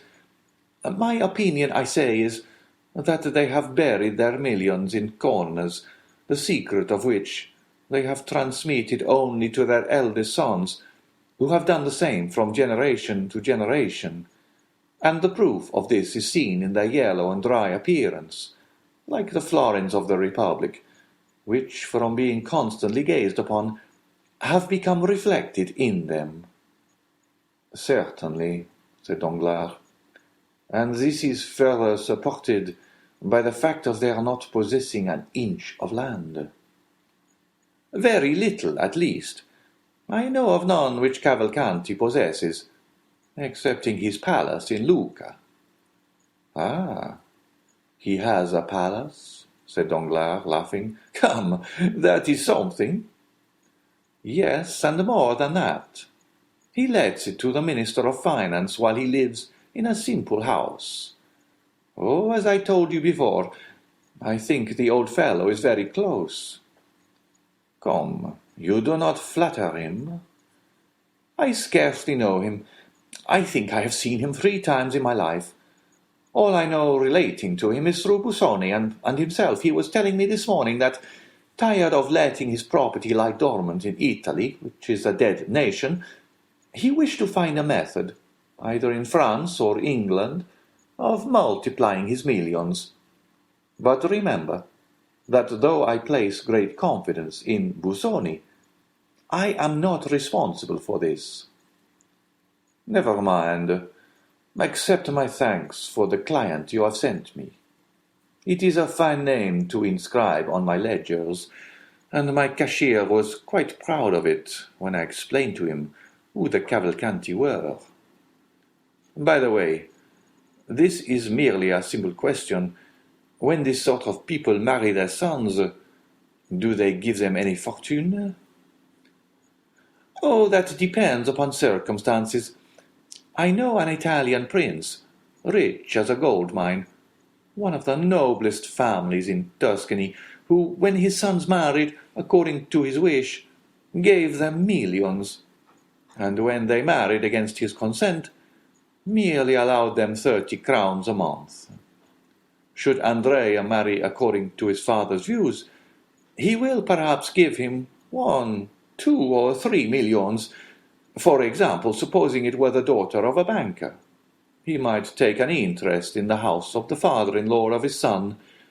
Then again, if he disliked his choice, the major takes the key, double-locks his coffer, and Master Andrea would be obliged to live like his sons of a Parisian family, by shuffling cards or rattling dice. Ah, that poor boy will find out some Bavarian or Peruvian princess. He'll want a crown and an immense fortune.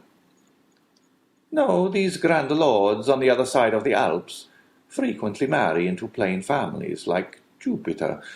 They like to cross the race. But do you wish to marry Andrea, my dear Monsieur Danglars, that you are asking so many questions?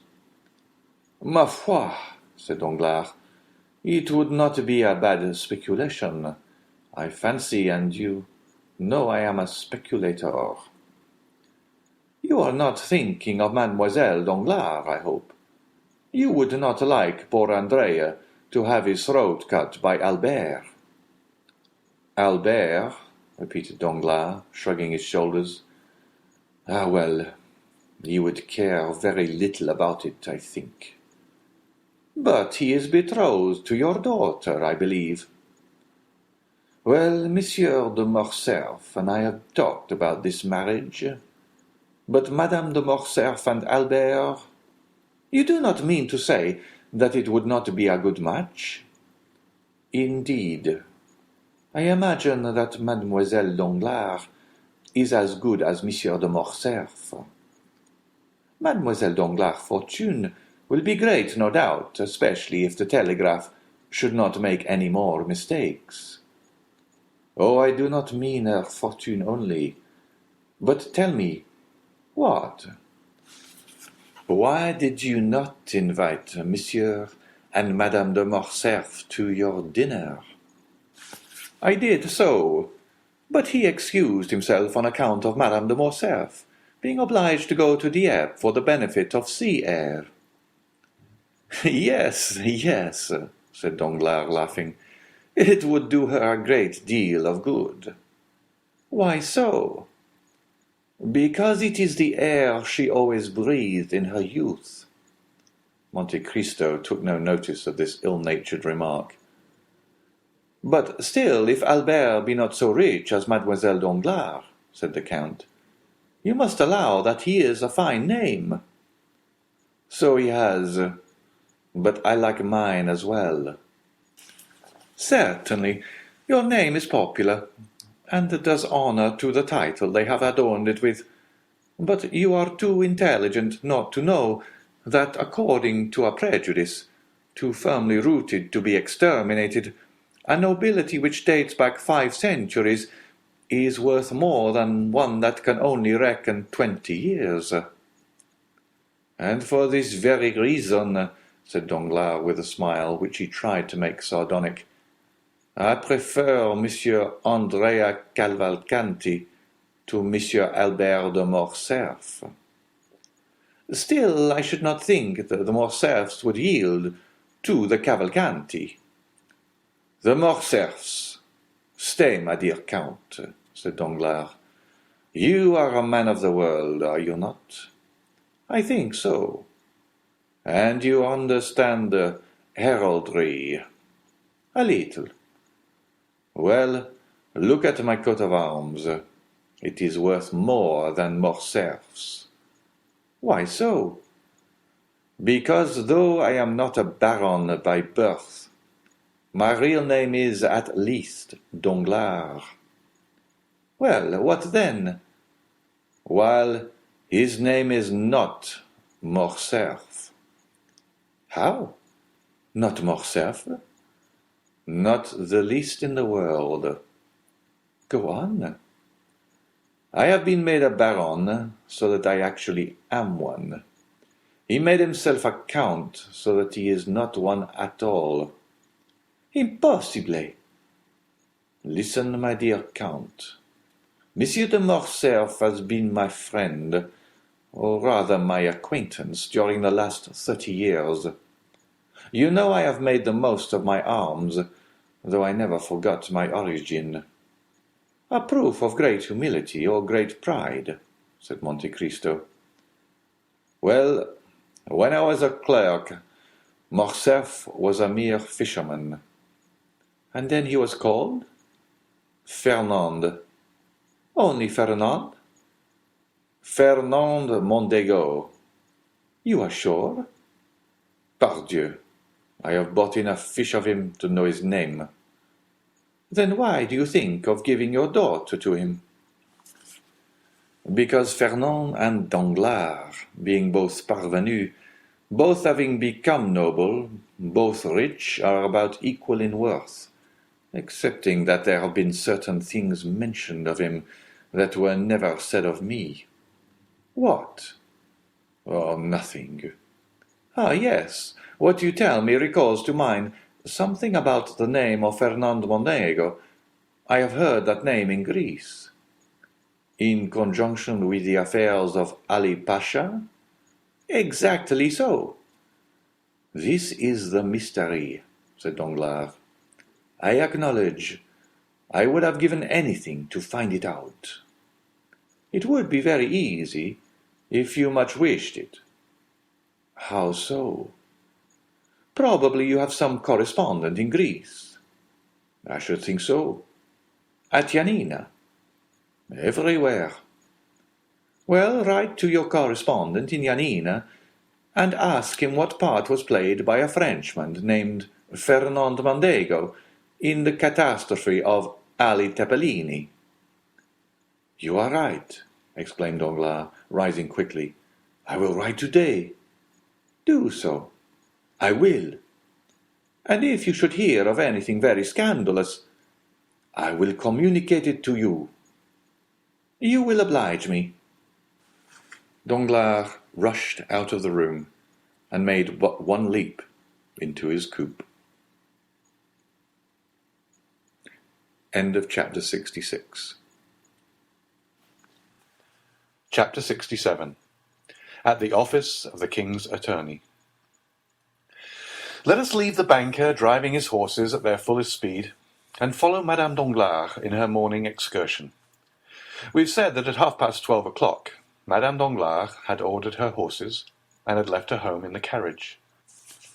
She directed her course towards the Faubourg Saint-Germain, went down the Rue Mazarine, and stopped at the Passage du Pont-Neuf. She descended, and went through the passage. She was very plainly dressed, as would be the case with a woman of taste walking in the morning. At the Rue Guénégaud she called a cab, and directed the driver to go to the Rue d'Arlet. As soon as she was seated in the vehicle, she drew from her pocket a very thick black veil, which she tied on to her straw bonnet. She then replaced the bonnet, and saw with pleasure, in a little pocket mirror, that her white complexion and brilliant eyes were alone visible. The cab crossed the Pont-Neuf, and entered the Rue d'Arlet by the Place Dauphine. The driver was paid as the door opened, and stepping lightly up the stairs, Madame Danglars soon reached the Salle des Pas Perdus. There was a great deal going on that morning, and many business-like persons at the Palais. Business-like persons pay very little attention to women, and Madame Danglars crossed the hall without exciting any more attention than any other woman calling upon her lawyer. There was a great press of people in M. de Villefort's antechamber, but Madame Danglars had no occasion even to pronounce her name.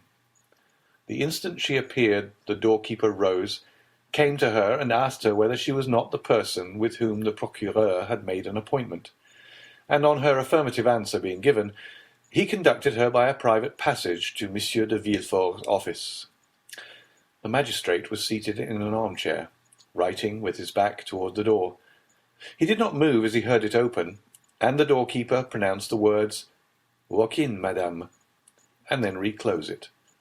But no sooner had the man's footsteps ceased than he started up, drew the bolts, closed the curtains, and examined every corner of the room. Then, when he had assured himself that he could neither be seen nor heard, and was consequently relieved of doubts, he said, "Thanks, madame. Thanks for your punctuality." And he offered a chair to Madame Danglars, which she accepted, for her heart beat so violently that she felt nearly suffocated. "It is a long time, madame," said the procureur, describing a half-circle with his chair, so as to place himself exactly opposite to Madame Danglars. "It is a long time since I had the pleasure of speaking alone with you, and I regret that we have only now met to enter upon a painful conversation." "Nevertheless, sir, you see I have answered your first appeal, although certainly the conversation must be much more painful for me than for you." Villefort smiled bitterly. "It is true, then," he said, rather uttering his thoughts aloud than addressing his companion. "It is true, then, that all our actions leave their traces, some sad, others bright, on our paths. It is true that every step in our lives is like the course of an insect on the sands. It leaves its track. Alas, to many the path is traced by tears." "Sir," said Madame Danglars, "you can feel for my emotion, can you not? Spare me, then, I beseech you. When I look at this room, whence so many guilty creatures have departed, trembling and ashamed, when I look at that chair before which I now sit trembling and ashamed, oh, it requires all my reason to convince me that I am not a very guilty woman, and you a menacing judge." Villefort dropped his head and sighed. "And I," he said, "I feel that my place is not in the judge's seat, but on the prisoner's stool." "You?" said Madame Danglars. "Yes, I." "I think, sir, you exaggerate your situation," said Madame Danglars, whose beautiful eyes sparkled for a moment. "The paths of which you were just speaking have been traced by all young men of ardent imaginations. Besides the pleasure, there is always remorse from the indulgence of our passions, and after all, what have you men to fear from all this? The world excuses, and notoriety ennobles you." "Madame," replied Villefort, "you know that I am no hypocrite, or at least that I never deceive without a reason. If my brow be severe, it is because many misfortunes have clouded it. If my heart be petrified, it is that I might sustain the blows it has received. I was not so in my youth.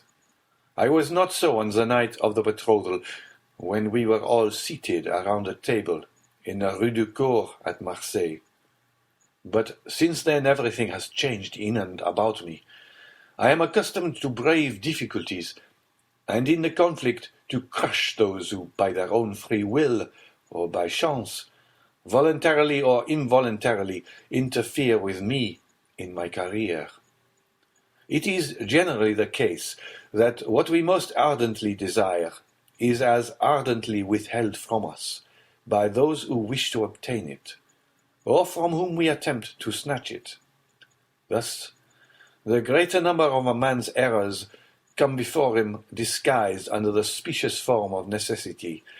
Then, after error has been committed in a moment of excitement, of delirium, or of fear, we see that we might have avoided and escaped it. The means we might have used, which we in our blindness could not see, then seem simple and easy. And we say, "Why did I not do this instead of that?" Women, on the contrary, are rarely tormented with remorse, for the decision does not come from you. Your misfortunes are generally imposed upon you, and your faults the results of others' crimes. "In any case, sir, you will allow," replied Madame Danglars, "that even if the fault were alone mine, I last night received a severe punishment for it." "Poor thing," said Villefort, pressing her hand, "it was too severe for your strength, for you were twice overwhelmed, and yet—" "Well?" "Well, I must tell you. Collect all your courage, for you have not yet heard it all." "Ah," exclaimed Madame Danglars, alarmed, "what is there more to hear?" "You only look back to the past, and it is indeed bad enough. Well, picture to yourself a future more gloomy still, certainly frightful, perhaps sanguinary." The Baroness knew how calm Villefort naturally was, and his present excitement frightened her so much that she opened her mouth to scream, but the sound died in her throat. "How was this terrible past been recalled?" cried Villefort. "How is it that it has escaped from the depths of the tomb, and the recesses of our hearts where it was buried to visit us now like a phantom, whitening our cheeks and flushing our brows with shame?" "Alas," said Hermine, "doubtless it is chance." "Chance!" replied Villefort. "No, no, madame, there is no such thing as chance." "Oh, yes. Has not a fatal chance revealed all this? Was it not by chance the Count of Monte Cristo bought that house? Was it not by chance he caused the earth to be dug up? Is it not by chance that the unfortunate child was disinterred under the trees? That poor, innocent offspring of mine, which I never even kissed, but for whom I wept many, many tears. Ah, my heart clung to the Count when he mentioned the dear spoil found beneath the flowers." "Well, no, madame, this is the terrible news I have to tell you," said Villefort in a hollow voice. "No, nothing was found beneath the flowers. There was no child disinterred. No, you must not weep. No, you must not groan. You must tremble." "What can you mean?"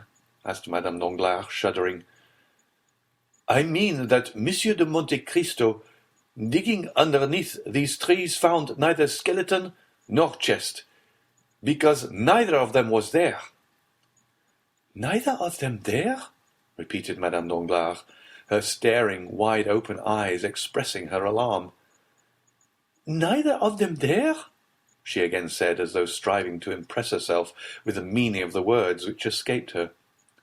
"No," said Villefort, burying his face in his hands. No, 100 times no. Then you did not bury the poor child there, sir. Why did you deceive me? Where did you place it? Tell me where. There. But listen to me, listen, and you will pity me, who has for 20 years alone borne the heavy burden of grief I am about to reveal without casting the least portion upon you. Oh, you frighten me. But speak, I will listen. You recollect that sad night, when you were half expiring on that bed in the red damask room, while I, scarcely less agitated than you, awaited your delivery. The child was born, was given to me, motionless, breathless, voiceless. We thought it dead. Madame Danglars moved rapidly as though she would spring from her chair, but Villefort stopped and clasped his hands as if to implore her attention. We thought it dead, he repeated. I placed it in the chest, which was to take the place of a coffin. I descended to the garden, I dug a hole, and then flung it down in haste. Scarcely had I covered it with earth, when the arm of the Corsican was stretched towards me. I saw a shadow rise, and at the same time a flash of light. I felt pain. I wished to cry out, but an icy shiver ran through my veins and stifled my voice. I fell, lifeless, and fancied myself killed. Never shall I forget your sublime courage, when, having returned to consciousness, I dragged myself to the foot of the stairs, and you, almost dying yourself, came to meet me. We were obliged to keep silent upon the dreadful catastrophe. You had the fortitude to regain the house, assisted by your nurse. A duel was the pretext for my wound. Though we scarcely expected it, our secret remained in our own keeping alone. I was taken to Versailles. For 3 months I struggled with death. At last, as I seemed to cling to life, I was ordered to the south. 4 men carried me from Paris to Châlons, walking 6 leagues a day. Madame de Villefort followed the litter in her carriage. At Châlons I was put upon the Saône. Thence I passed on to the Rhône, whence I descended merely with the current to Arles. At Arles I was again placed on my litter, and continued my journey to Marseille. My recovery lasted 6 months. I never heard you mentioned, and I did not dare inquire for you. When I returned to Paris, I learned that you, the widow of Monsieur de Nargonne, had married Monsieur Danglars. What was the subject of my thoughts from the time consciousness returned to me? Always the same. Always the child's corpse, coming every night in my dreams, rising from the earth, and hovering over the grave with menacing look and gesture. I inquired immediately on my return to Paris. The house had not been inhabited since we left it, but it had just been let for 9 years. I found the tenant. I pretended that I disliked the idea that a house belonging to my wife's father and mother should pass into the hands of strangers. I offered to pay them for cancelling the lease. They demanded 6,000 francs. I would have given 10,000. I would have given 20,000. I had the money with me. I made the tenant sign the deed of resilition, and when I had obtained what I so much wanted, I galloped to Auteuil. No one had entered the house since I had left it. It was 5 o'clock in the afternoon. I ascended into the Red Room and waited for night. There, all the thoughts which had disturbed me during my years of constant agony came back with double force. The Corsican, who had declared the vendetta against me, who had followed me from Nîmes to Paris, who had hid himself in the garden, who had struck me, had seen me dig the grave, had seen me inter the child. He might become acquainted with your person. Nay, he might even then have known it. Would he not one day make you pay for keeping this terrible secret? Would it not be a sweet revenge for him when he found that I had not died from the blow of his dagger? It was therefore necessary, before everything else and at all risks, that I should cause all traces of the past to disappear, that I should destroy every material vestige. Too much reality would always remain in my recollection. It was for this I had annulled the lease. It was for this I had come. It was for this I was waiting. Night arrived. I allowed it to become quite dark. I was without a light in that room when the wind shook all the doors, behind which I continually expected to see some spy concealed. I trembled. I seemed everywhere to hear your moans behind me in the bed, and I dared not turn around. My heart beat so violently that I feared my wound would open. At length, one by one, all the noises in the neighborhood ceased. I understood that I had nothing to fear, that I should neither be seen nor heard. So I decided upon descending to the garden.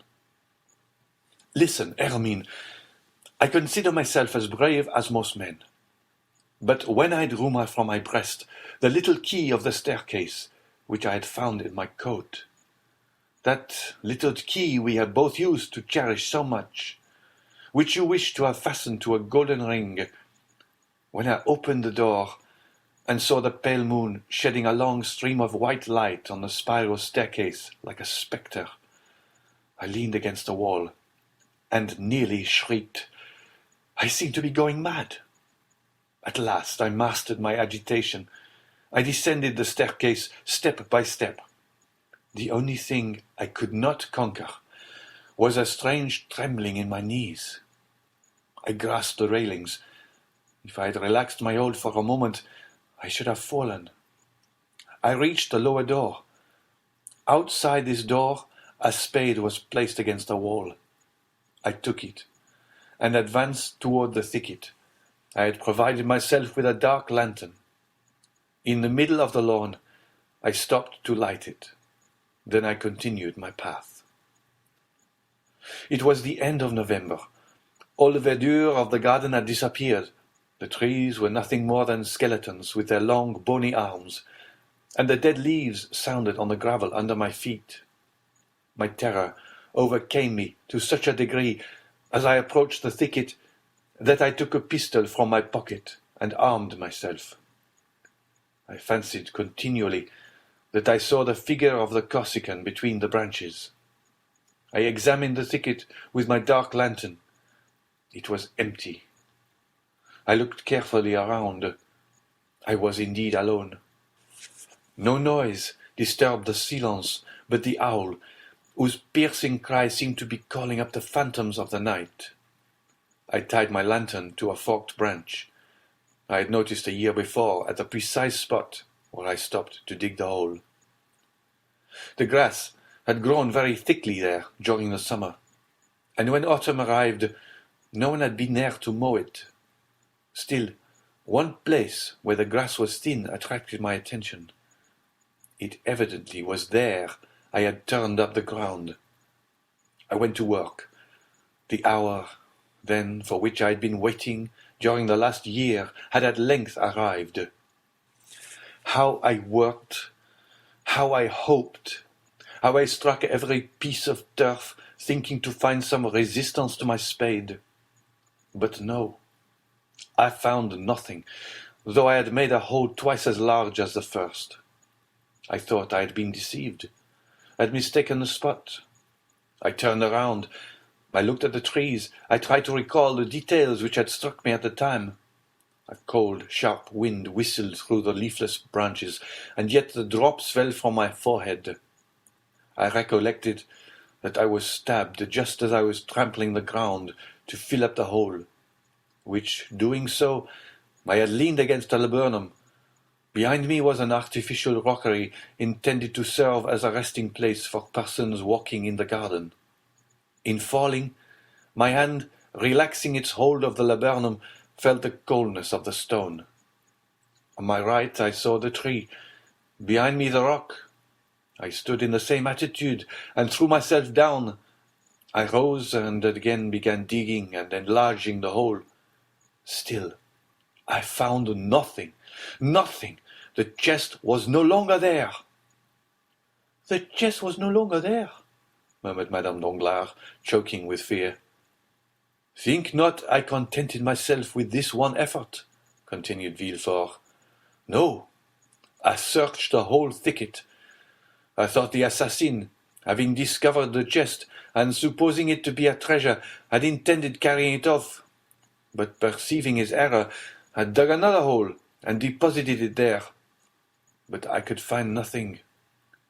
Then the idea struck me that he had not taken these precautions, and had simply thrown it in a corner. In the last case, I must wait for daylight to renew my search. I remained in the room, and waited. Oh, heavens! When daylight dawned, I went down again. My first visit was to the thicket. I hoped to find some traces which had escaped me in the darkness. I had turned up the earth over a surface of more than 20 feet square, and a depth of 2 feet. A laborer would not have done in a day what occupied me an hour. But I could find nothing. Absolutely nothing. Then I renewed the search. Supposing it had been thrown aside, it would probably be on the path which led to the little gate. But this examination was as useless as the first, and with a bursting heart I returned to the thicket, which now contained no hope for me. "Oh," cried Madame Danglars, "it was enough to drive you mad." "I hoped for a moment that it might," said Villefort, "but that happiness was denied me. However, recovering my strength and my ideas, 'Why,' said I, 'should that man have carried away the corpse?' "But you said," replied Madame Danglars, "he would require it as a proof." "Ah, no, madame, that could not be. Dead bodies are not kept a year. They are shown to a magistrate and the evidence is taken. Now, nothing of the kind has happened." "What then?" asked Hermine, trembling violently. "Something more terrible, more fatal, more alarming for us. The child was, perhaps, alive, and the assassin may have saved it." Madame Danglars uttered a piercing cry, and seizing Villefort's hands, exclaimed, "My child was alive," she said. "You buried my child alive. You were not certain my child was dead, and you buried it? Oh!" Madame Danglars had risen, and stood before the procureur, whose hands she wrung in her feeble grasp. "I know not. I merely suppose so, as I might suppose anything else," replied Villefort, with a look so fixed it indicated that his powerful mind was on the verge of despair and madness. "Ah, my poor child!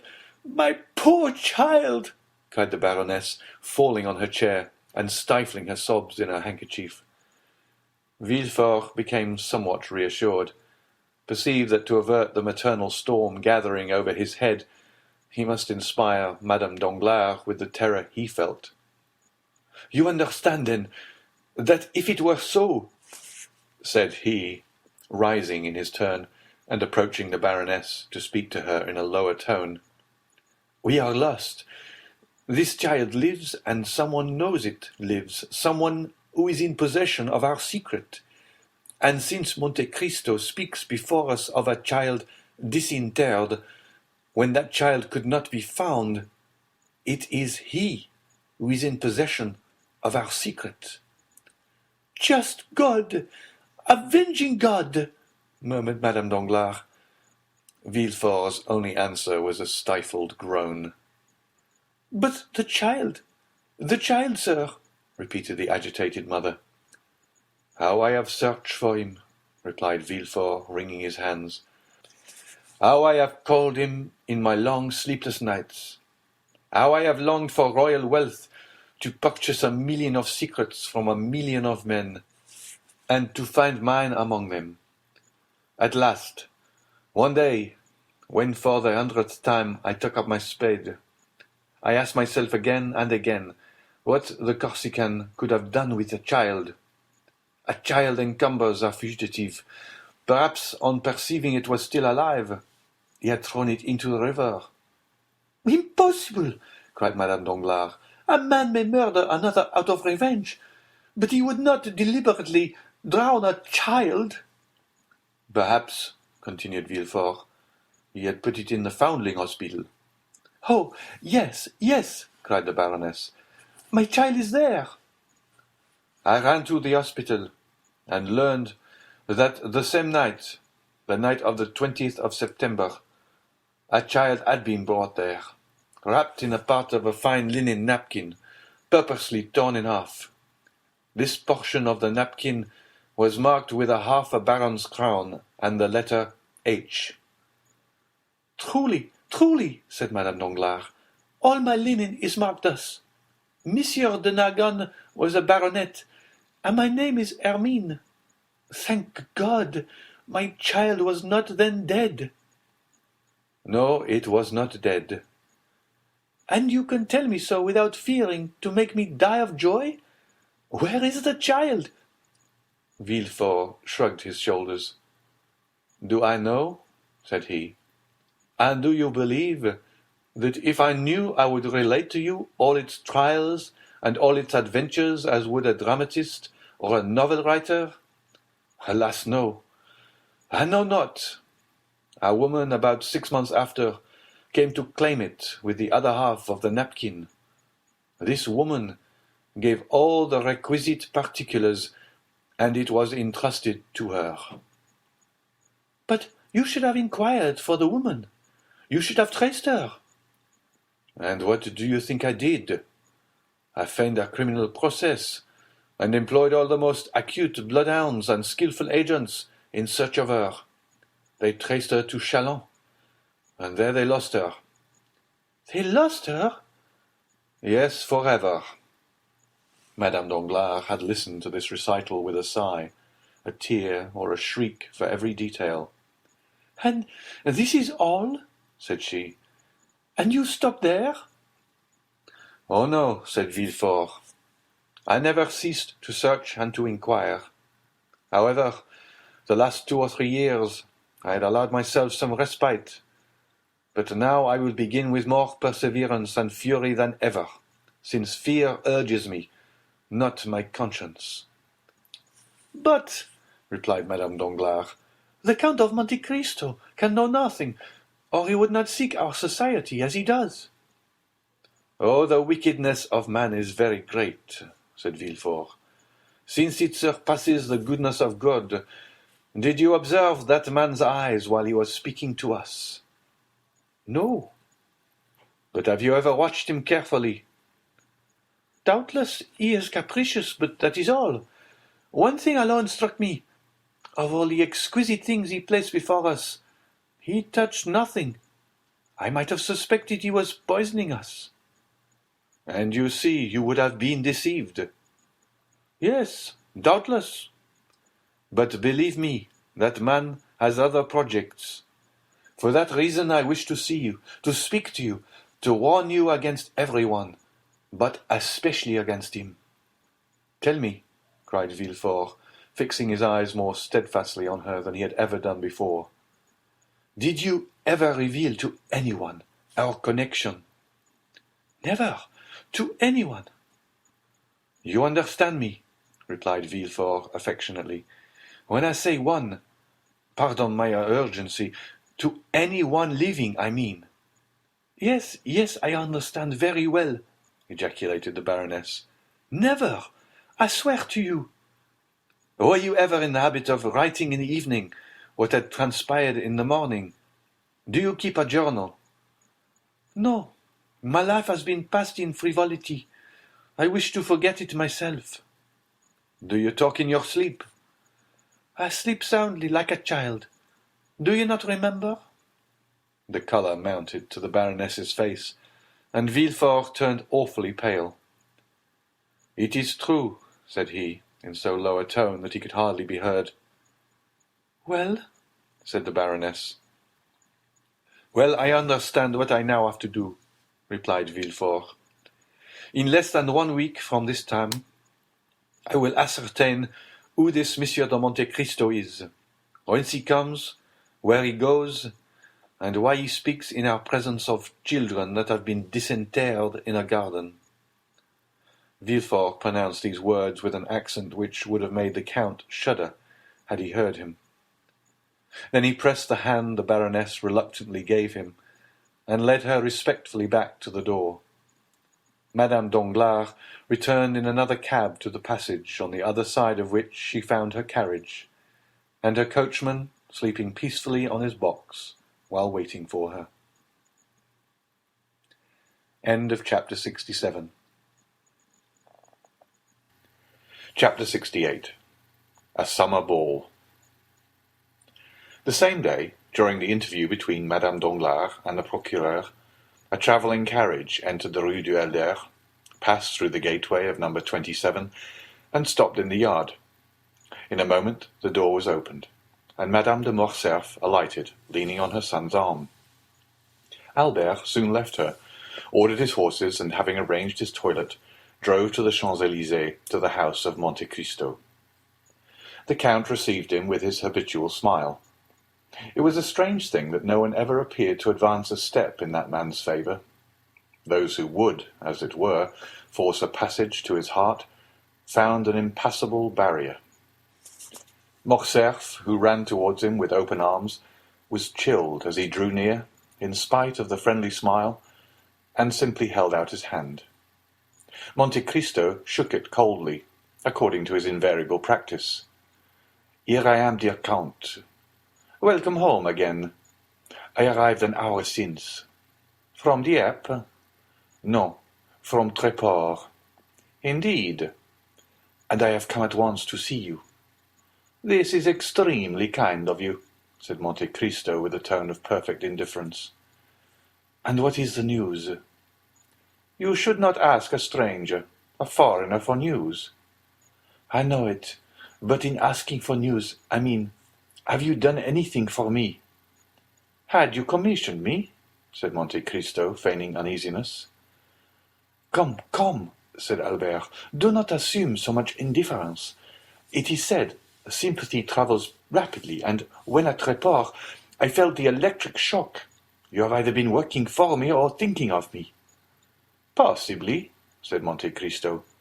"I have indeed thought of you, but the magnetic wire I was guiding acted indeed without my knowledge."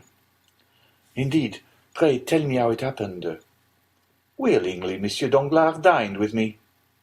"I know it. To avoid meeting him, my mother and I left town." "But he met here Monsieur Andrea Cavalcanti."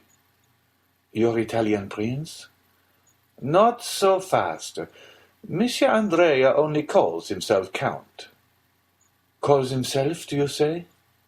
"Yes, calls himself." "Is he not a count?" "What can I know of him? He calls himself so. I, of course, give him the same title, and everyone else does likewise." "What a strange man you are! What next? You say Monsieur Danglars dined here?" "Yes, with Count Cavalcanti. The Marquis, his father, Madame Danglars, Monsieur and Madame de Villefort, charming people, Monsieur Debray, Maximilien Morel, and Monsieur de Château-Renaud." "Did they speak of me?" "Not a word." "So much the worse." "Why so? I thought you wished them to forget you." "If they do not speak of me, I am sure they thought about me, and I am in despair." "How will that affect you, since Mademoiselle Danglars was not among the number here who thought of you? Truly, she might have thought of you at home." "I have no fear of that. Or if she did, it was only in the same way in which I think of her." "Touching sympathy! So you hate each other," said the Count. "Listen," said Morcerf. "If Mademoiselle Danglars were disposed to take pity on my supposed martyrdom on her account, and would dispense with all matrimonial formalities between our two families, I am ready to agree to the arrangement. In a word, Mademoiselle Danglars would make a charming mistress. But a wife? Diable! And this, said Monte Cristo, is your opinion of your intended spouse? Yes, it is rather unkind, I acknowledge, but it is true. But as this dream cannot be realized, since Mademoiselle Danglars must become my lawful wife, live perpetually with me, sing to me, compose verses and music within 10 paces of me, and that for my whole life, it frightens me. One may forsake a mistress, but a wife, good heavens, there she must always be, and to marry Mademoiselle Danglars would be awful. You are difficult to please, Viscount.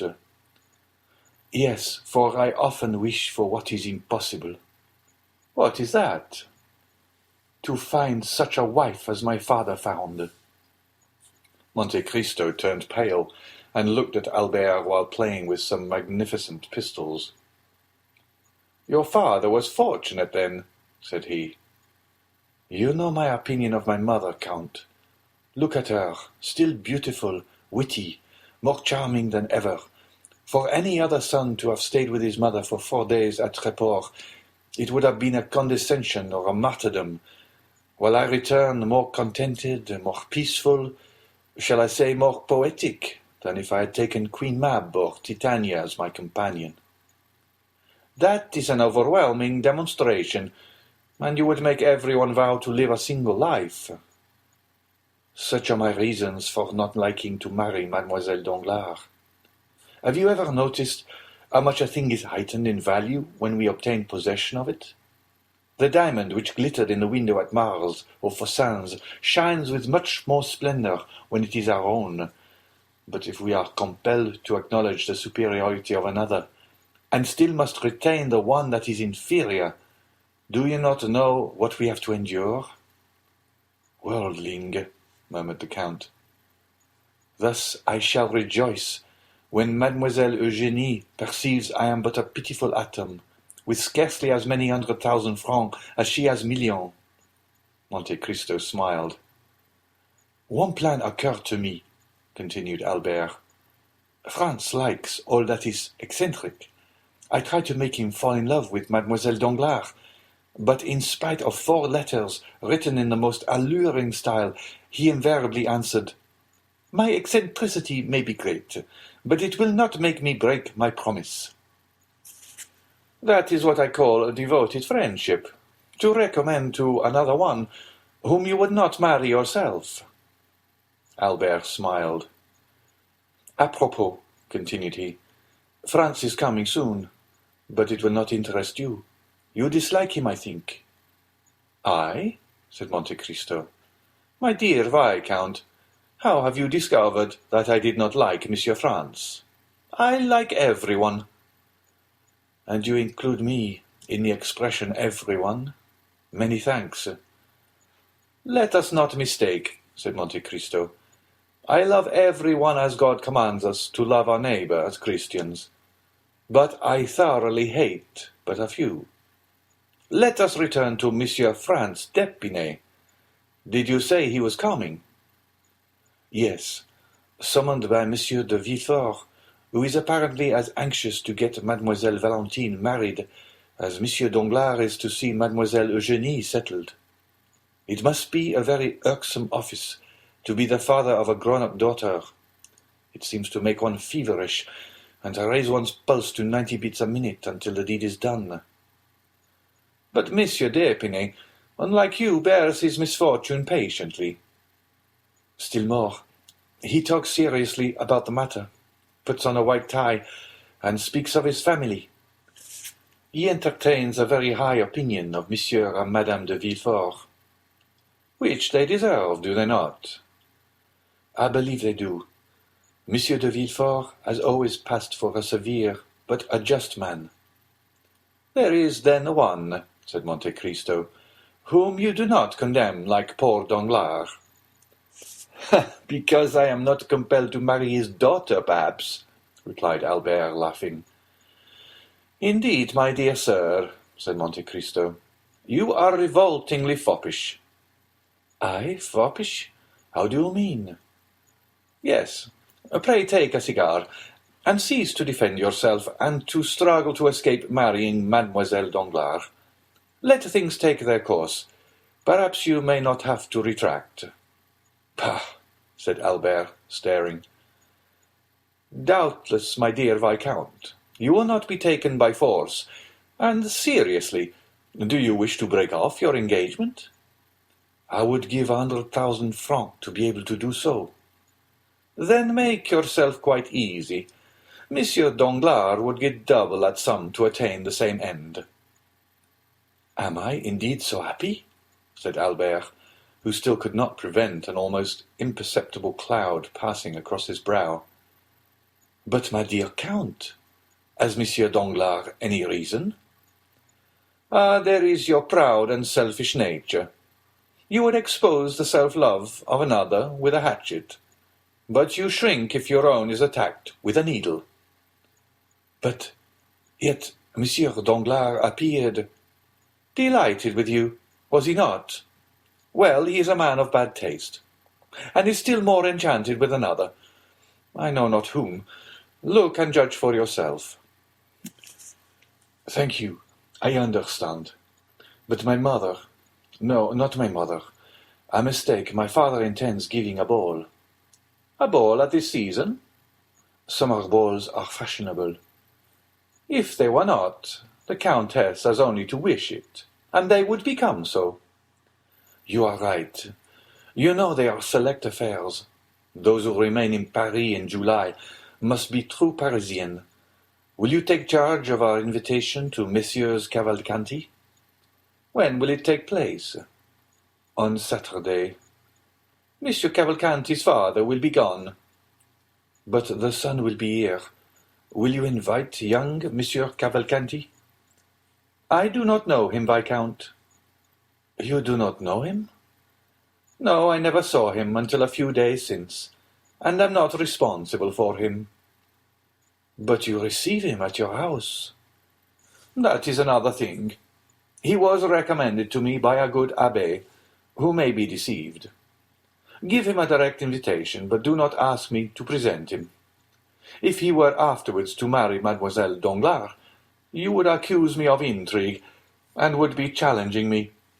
Besides, I may not be there myself. Where? At your ball. Why should you not be there? Because you have not yet invited me. But I come expressly for that purpose. You are very kind, but I may be prevented. If I tell you one thing, you will be so amiable as to set aside all impediments. Tell me what it is. My mother begs you to come. The Comtesse de Morcerf, said Monte Cristo, starting. Ah, Count, said Albert, I assure you, Madame de Morcerf speaks freely to me, and if you have not felt those sympathetic fibres of which I spoke just now thrill within you, you must be entirely devoid of them, for during the last 4 days we have spoken of no one else. You have talked of me? Yes, that is the penalty of being a living puzzle. Then I am also a puzzle to your mother. I should have thought her too reasonable to be led by imagination. A problem, my dear Count, for every one, for my mother as well as others, much studied, but not solved. You still remain an enigma. Do not fear. My mother is only astonished that you remain so long unsolved. I believe, while the Countess G. takes you for Lord Ruthven, my mother imagines you to be Cagliostro, or the Count Saint-Germain. The first opportunity you have, confirm her in her opinion. It will be easy for you, as you have the philosophy of the one and the wit of the other. I thank you for the warning, said the Count. I shall endeavour to be prepared for all suppositions. You will then come on Saturday? Yes, since Madame de Morcerf invites me. You are very kind. Will Monsieur Danglars be there? He has already been invited by my father. We shall try to persuade the great D'Aguesseau, Monsieur de Villefort, to come, but have not much hope of seeing him. Never despair of anything, says the proverb. Do you dance, Count? I dance? Yes, you. It would not be astonishing. That is very well before one is over 40. No, I do not dance, but I like to see others do so. Does Madame de Morcerf dance? Never. You can talk to her. She so delights in your conversation. Indeed? Yes, truly, and I assure you, you are the only man of whom I have heard her speak with interest. Albert rose and took his hat. The Count conducted him to the door. I have one thing to reproach myself with, said he, stopping Albert on the steps. What is it? I have spoken to you indiscreetly about Danglars. On the contrary, speak to me always in the same strain about him. I am glad to be reassured on that point. Apropos, when do you expect Monsieur d'Épinay? 5 or 6 days hence, at the latest. And when is he to be married? Immediately on the arrival of Monsieur and Madame de Saint-Méran. Bring him to see me. Although you say I do not like him, I assure you I shall be happy to see him. I will obey your orders, my lord. Good-bye. Until Saturday, when I may expect you, may I not? Yes, I promised you. The Count watched Albert, waving his hand to him. When he had mounted his phaeton, Monte Cristo turned, and seeing Bertuccio, "What news?" said he. "She went to the Palais," replied the steward. "Did she stay long there?" "An hour and a half." "Did she return home?" "Directly." "Well, my dear Bertuccio," said the Count, "I now advise you to go in quest of the little estate I spoke to you of in Normandy." Bertuccio bowed, and as his wishes were in perfect harmony with the order he had received, he started the same evening. End of chapter 68. Chapter 69. The Inquiry. Monsieur de Villefort kept the promise he had made to Madame Danglars to endeavour to find out how the Count of Monte Cristo had discovered the history of the house at Auteuil. He wrote the same day for the required information to Monsieur de Beauville, who, from having been an inspector of prisons, was promoted to a high office in the police, and the latter begged for 2 days' time to ascertain exactly who would be most likely to give him full particulars. At the end of the second day, Monsieur de Villefort received the following note. The person called the Count of Monte Cristo is an intimate acquaintance of Lord Wilmore, a rich foreigner, who is sometimes seen in Paris, and who is there at this moment. He is also known to the Abbé Busoni, a Sicilian priest of high repute in the East, where he has done much good. Monsieur de Villefort replied by ordering the strictest inquiries to be made respecting these 2 persons. His orders were executed, and the following evening he received these details. The abbé, who was in Paris only for a month, inhabited a small 2-storied house behind Saint-Sulpice. There were 2 rooms on each floor, and he was the only tenant. The 2 lower rooms consisted of a dining room with a table, chairs, and a sideboard of walnut, and a wainscoted parlour without ornaments, carpet, or timepiece. It was evident that the abbé limited himself to objects of strict necessity.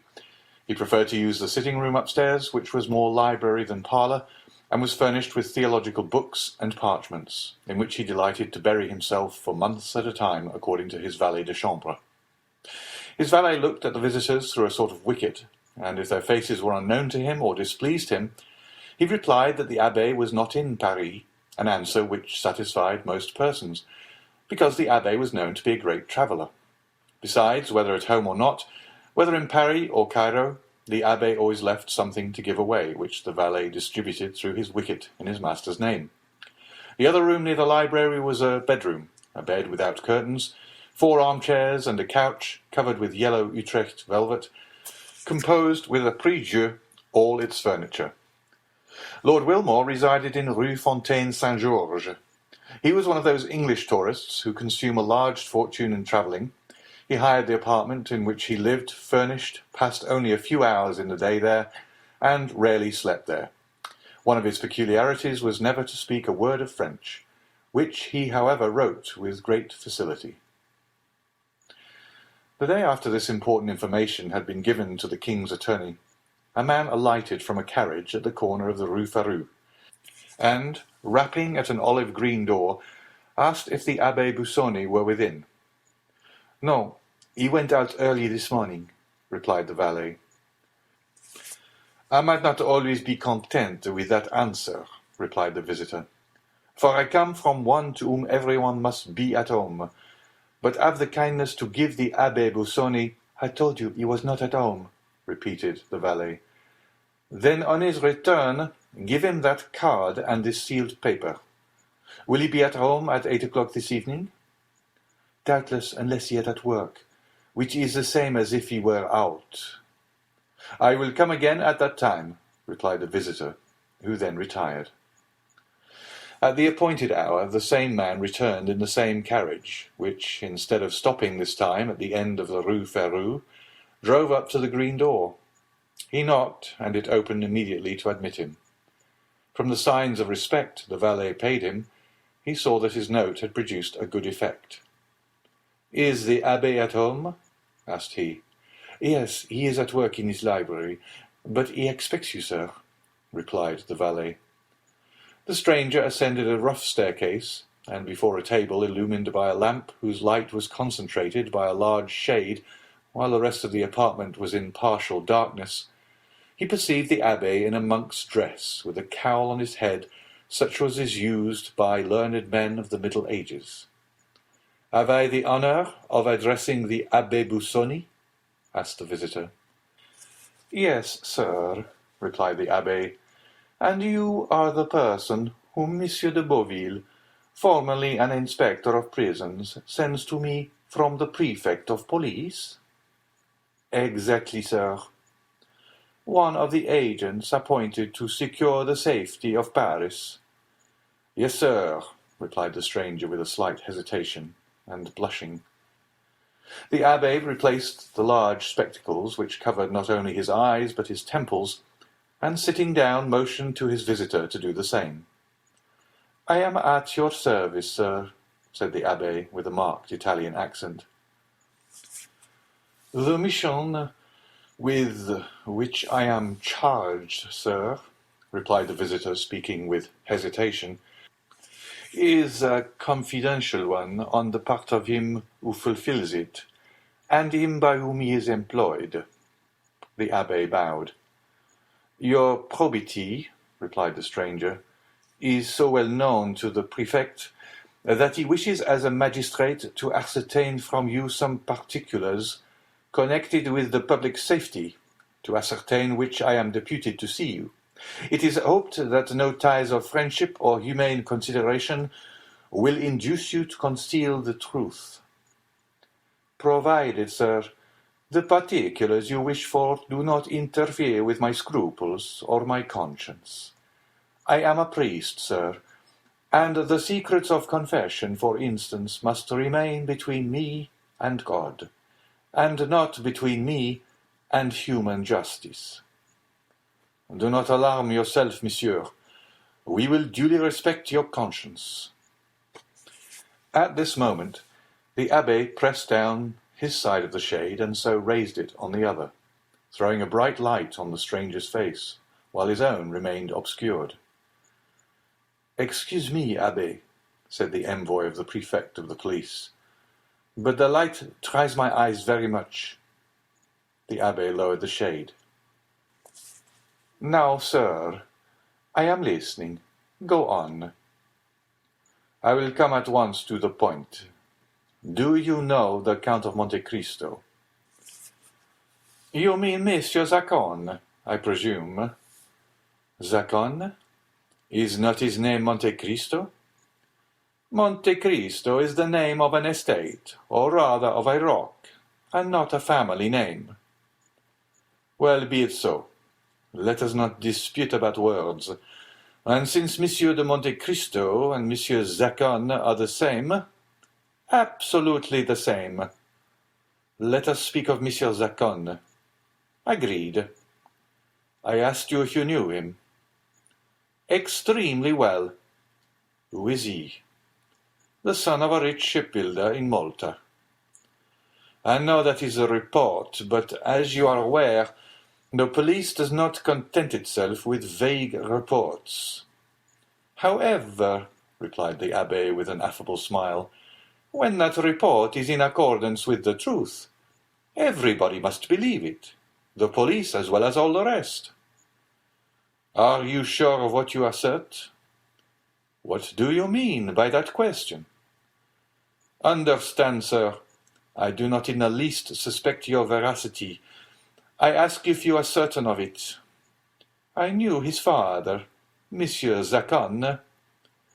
Ah, indeed. And when a child, I often played with the son in the timber yards. But whence does he derive the title of Count? You are aware that may be bought. In Italy? Everywhere. And his immense riches, whence does he procure them? They may not be so very great. How much do you suppose he possesses? From 150 to 200,000 livres per annum? That is reasonable, said the visitor. I have heard he had 3 or 4 millions. 200,000 per annum would make 4 millions of capital. But I was told he had 4 millions per annum. That is not probable. Do you know this island of Monte Cristo? Certainly. Everyone who has come from Palermo, Napoli, or Roma to France by sea must know it, since he has passed close to it, and must have seen it. I am told it is a delightful place. It is a rock. And why has the Count bought a rock? For the sake of being a count.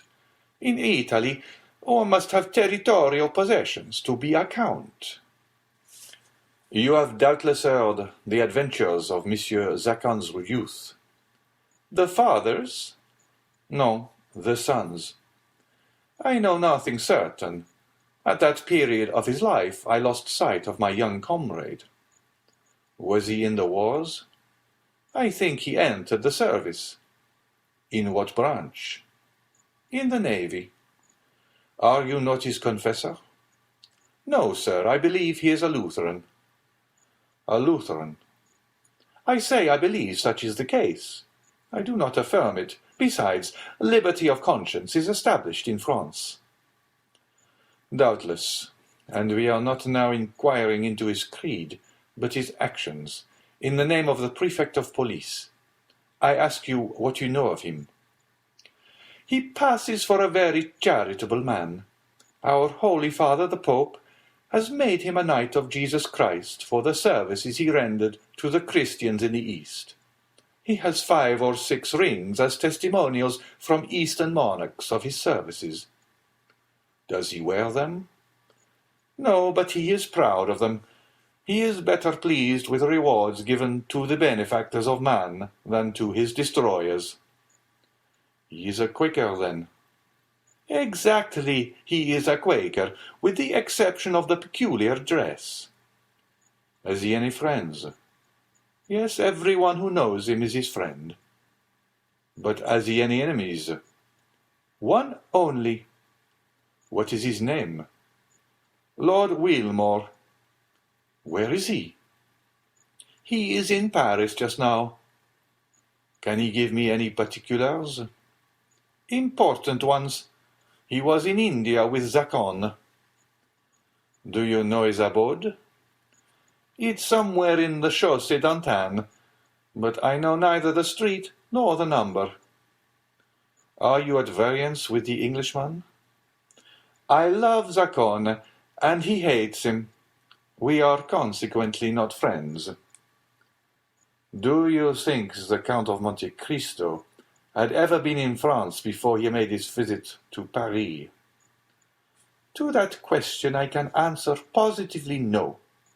He had not, because he applied to me 6 months ago for the particulars he required, and as I did not know when I might again come to Paris, I recommended Monsieur Cavalcanti to him.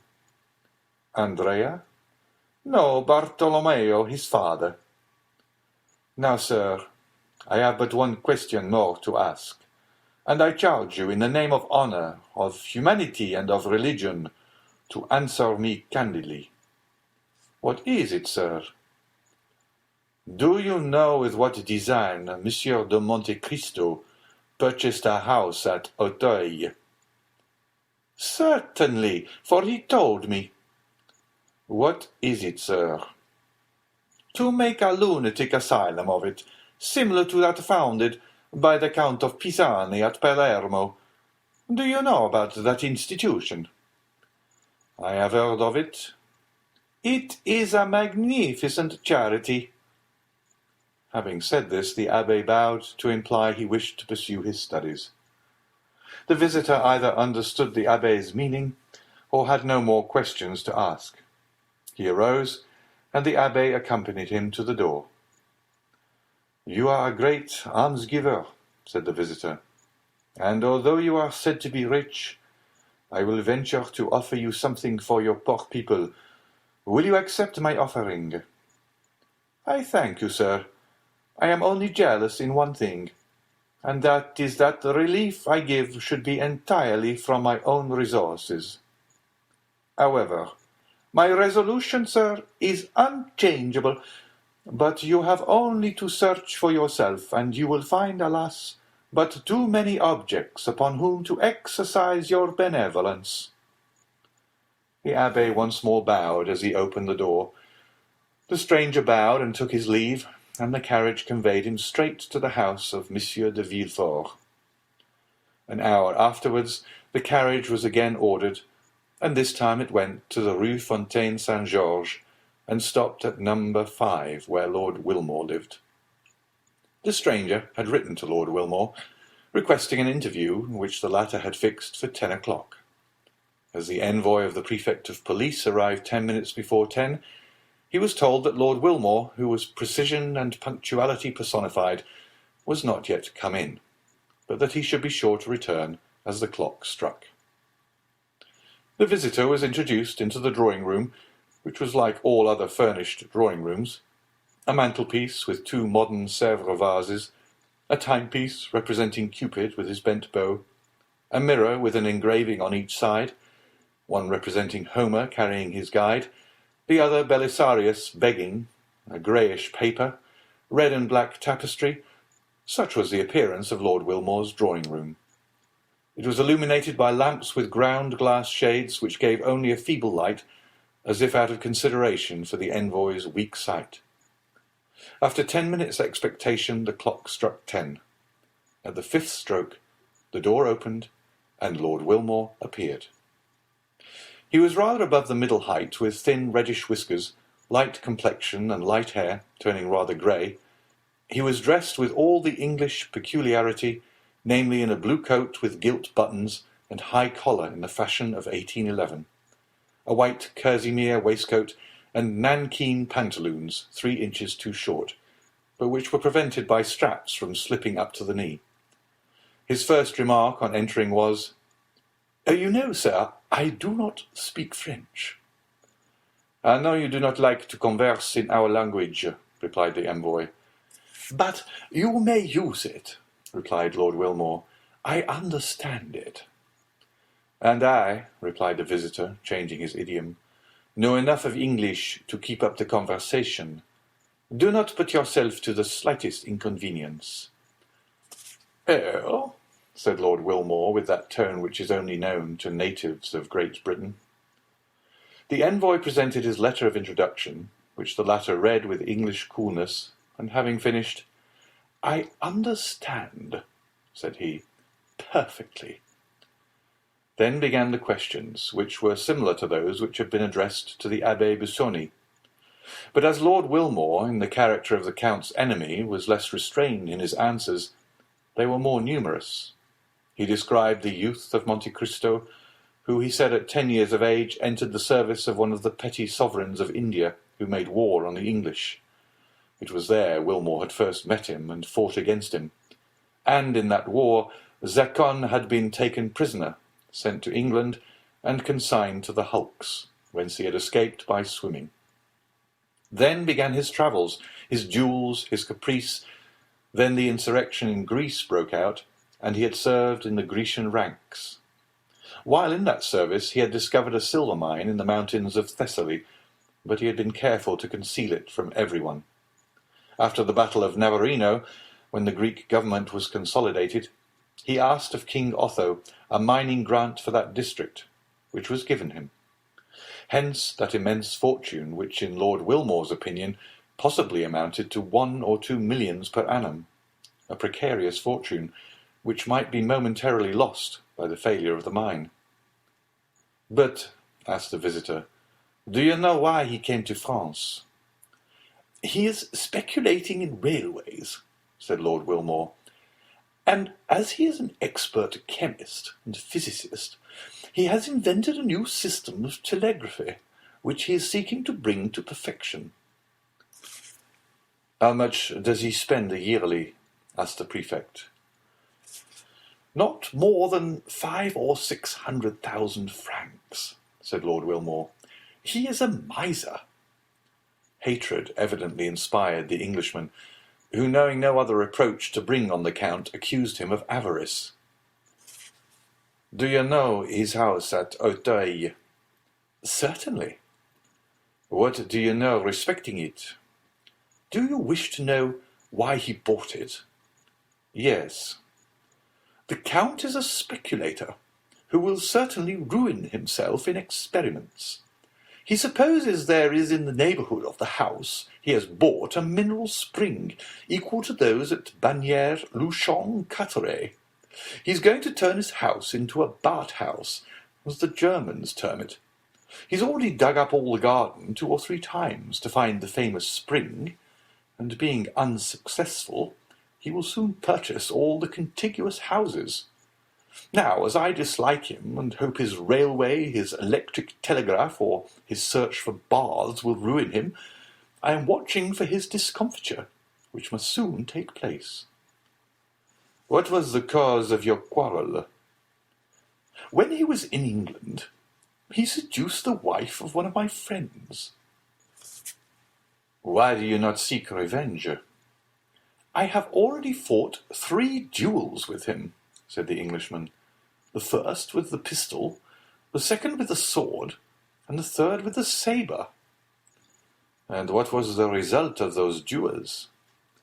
"The first time he broke my arm, the second he wounded me in the breast, and the third time made this large wound." The Englishman turned down his shirt collar and showed a scar whose redness proved it to be a recent one. "So that, you see, there is a deadly feud between us." "But," said the envoy, "you do not go about it in the right way to kill him, if I understand you correctly." "Oh," said the Englishman, "I practice shooting every day, and every other day Grisier comes to my house." This was all the visitor wished to ascertain, or rather all the Englishman appeared to know. The agent arose, and having bowed to Lord Wilmore, who returned his salutation with the stiff politeness of the English, he retired. Lord Wilmore, having heard the door close after him, returned to his bedroom, where with one hand he pulled off his light hair, his red whiskers, his false jaw, and his wound, to resume the black hair, dark complexion, and pearly teeth of the Count of Monte Cristo. It was Monsieur de Villefort, and not the prefect, who returned to the house of Monsieur de Villefort. The procureur felt more at ease, although he had learned nothing really satisfactory, and for the first time since the dinner party at Auteuil, he slept soundly. End of chapter 69. Chapter 70. The Ball. It was in the warmest days of July, when in due course of time the Saturday arrived upon which the ball was to take place at Monsieur de Morcerf's. It was 10 o'clock at night. The branches of the great trees in the garden of the Count's house stood out boldly against the azure canopy of heaven, which was studded with golden stars, but where the last fleeting clouds of a vanishing storm yet lingered. From the apartments on the ground floor might be heard the sound of music, with the whirl of the waltz and gallop, while brilliant streams of light shone through the openings of the Venetian blinds. At this moment the garden was only occupied by about 10 servants who had just received orders from their mistress to prepare the supper. The serenity of the weather continuing to increase, until now it had been undecided whether the supper should take place in the dining-room or under a long tent erected on the lawn, but the beautiful blue sky, studded with stars, had settled the question in favour of the lawn. The gardens were illuminated with coloured lanterns, according to the Italian custom, and, as is usual in countries where the luxuries of the table, the rarest of all luxuries in their complete form, are well understood, the supper table was loaded with wax lights and flowers. At the time, the Countess of Morcerf returned to the rooms. After giving her orders, many guests were arriving, more attracted by the charming hospitality of the Countess than by the distinguished position of the Count, for, owing to the good taste of Mercédès, one was sure of finding some devices at her entertainment worthy of describing, or even copying in case of need.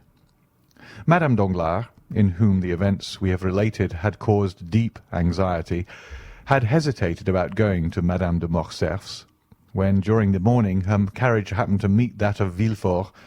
The latter made a sign, and when the carriages had drawn close together, said, "You are going to Madame de Morcerf's, are you not?" "No," replied Madame Danglars. "I am too ill."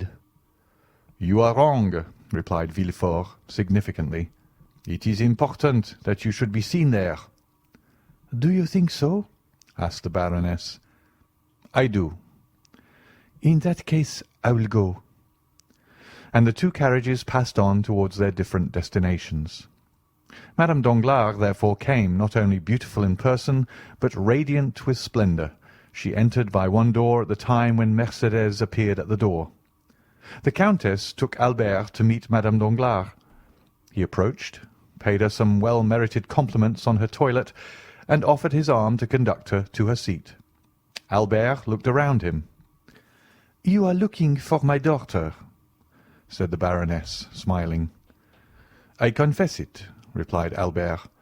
"Could you have been so cruel as not to bring her?" "Calm yourself. She has met Mademoiselle de Villefort, and has taken her arm. See, they are following us, both in white dresses, one with a bouquet of camellias, the other with one of myosotis. But tell me—" "Well, what do you wish to know?" "Will not the Count of Monte Cristo be here tonight?" 17, replied Albert. "What do you mean?"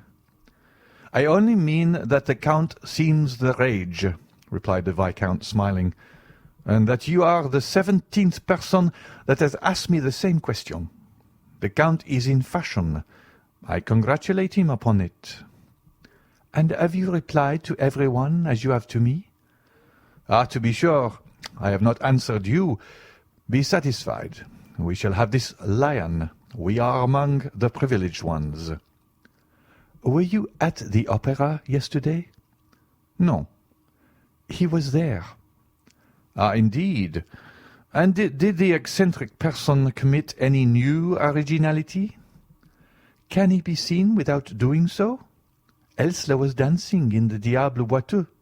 The Greek princess was in ecstasies.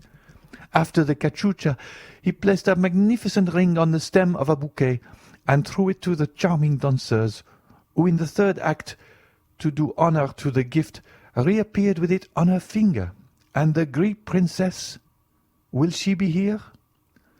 "No, you will be deprived of that pleasure. Her position in the Count's establishment is not sufficiently understood." "Wait, leave me here, and go and speak to Madame de Villefort, who is trying to attract your attention."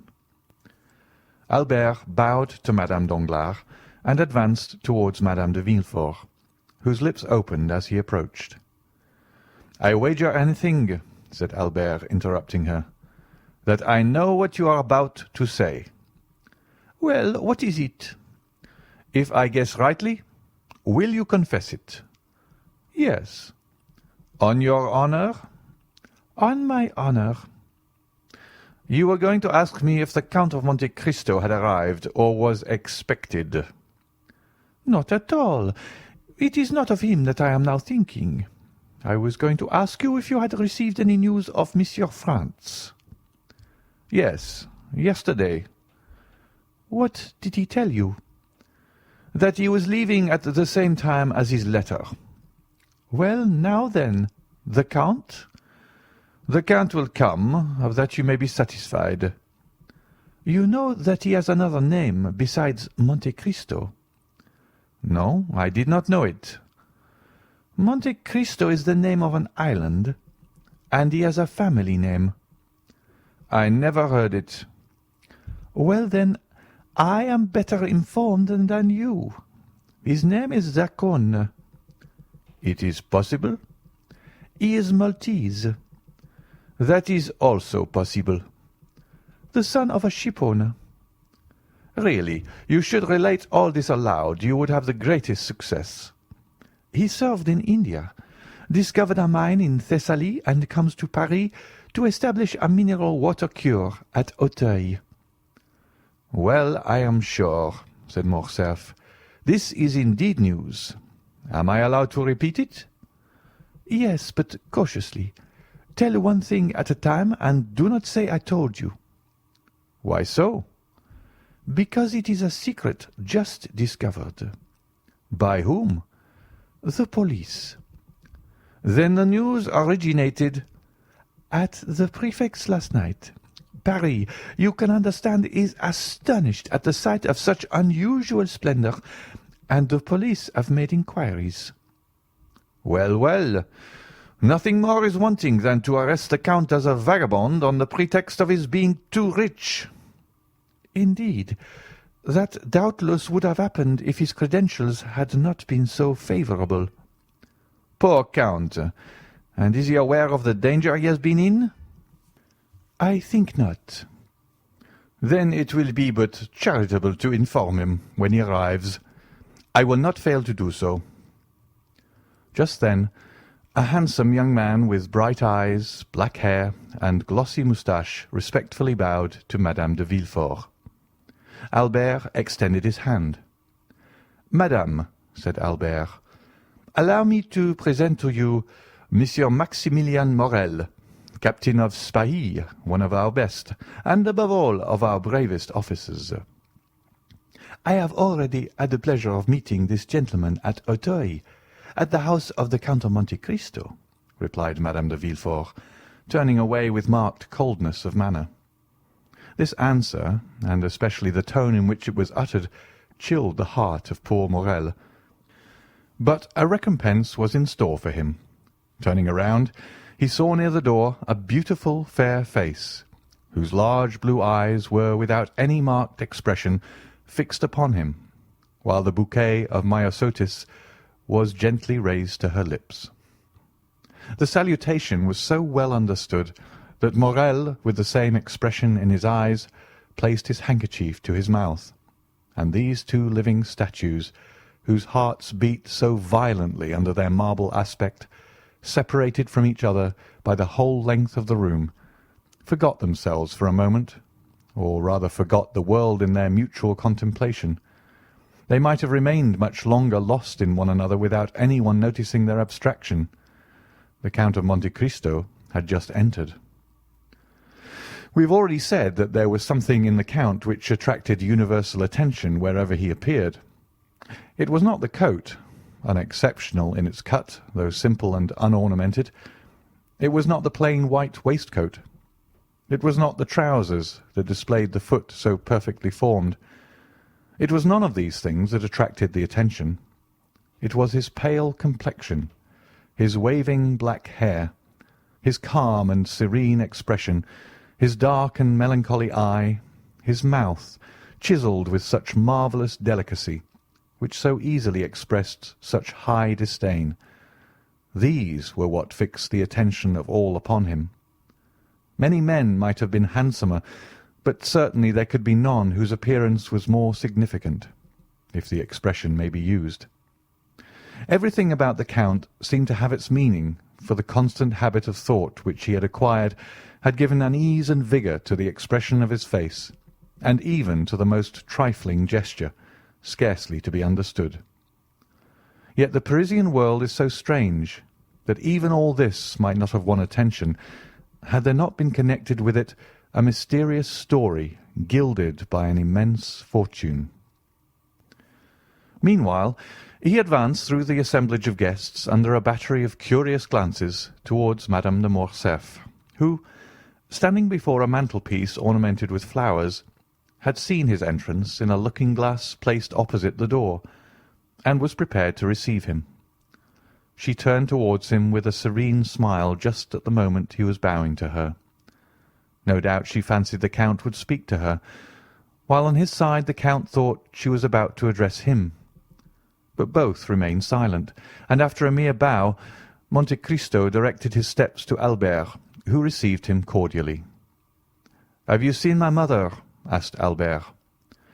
"I have just had the pleasure," replied the Count, "but I have not seen your father." "See, he is down there, talking politics with that little group of great geniuses." "Indeed," said Monte Cristo. "And so those gentlemen down there are men of great talent." "I should not have guessed it. And for what kind of talent are they celebrated? You know there are different sorts." "The tall, harsh-looking man is very learned. He discovered in the neighbourhood of Rome a kind of lizard with a vertebra more than lizards usually have, and he immediately laid his discovery before the Institute. The thing was discussed for a long time, but finally decided in his favour.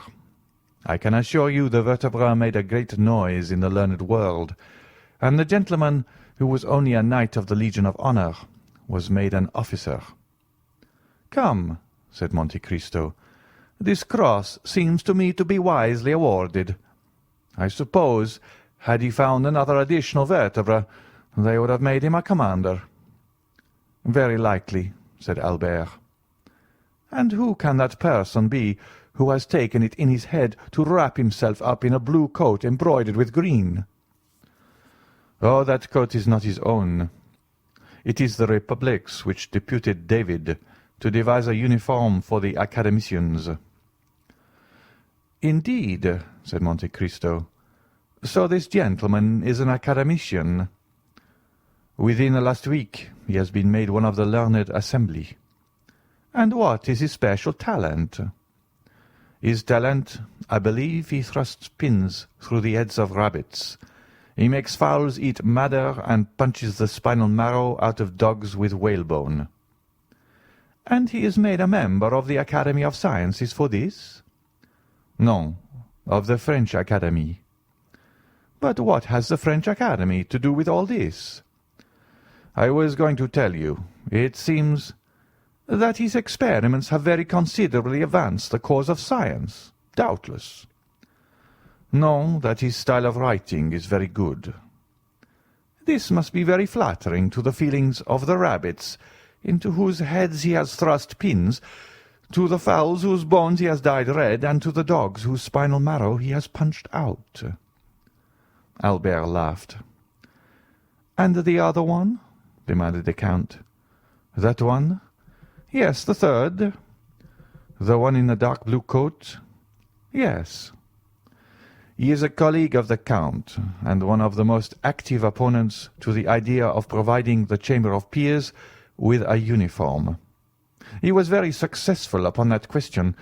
He stood badly with the Liberal papers, but his noble opposition to the wishes of the court is now getting him into favour with the journalists. They talk of making him an ambassador." "And what are his claims to the peerage?" "He has composed 2 or 3 comic operas, written 4 or 5 articles in the Siècle, and voted 5 or 6 years on the ministerial side." "Bravo, Viscount," said Monte Cristo, smiling. "You are a delightful cicerone. And now you will do me a favour, will you not?" "What is it?" Do not introduce me to any of these gentlemen, and should they wish it, you will warn me." Just then the Count felt his arm pressed. He turned round. It was Danglars. "Ah, is it you, Baron?" said he. "Why do you call me Baron?" said Danglars. "You know that I care nothing for my title. I am not like you, Viscount. You like your title, do you not?" "Certainly," replied Albert, "seeing that without my title I should be nothing, while you, sacrificing the Baron, would still remain the millionaire." "Which seems to me the finest title under the royalty of July," replied Danglars. "Unfortunately," said Monte Cristo, "one's title to a millionaire does not last for life, like that of Baron, peer of France, or academician, for example, the millionaires Frank and Pullman of Frankfurt, who have just become bankrupts." "Indeed," said Danglars, becoming pale.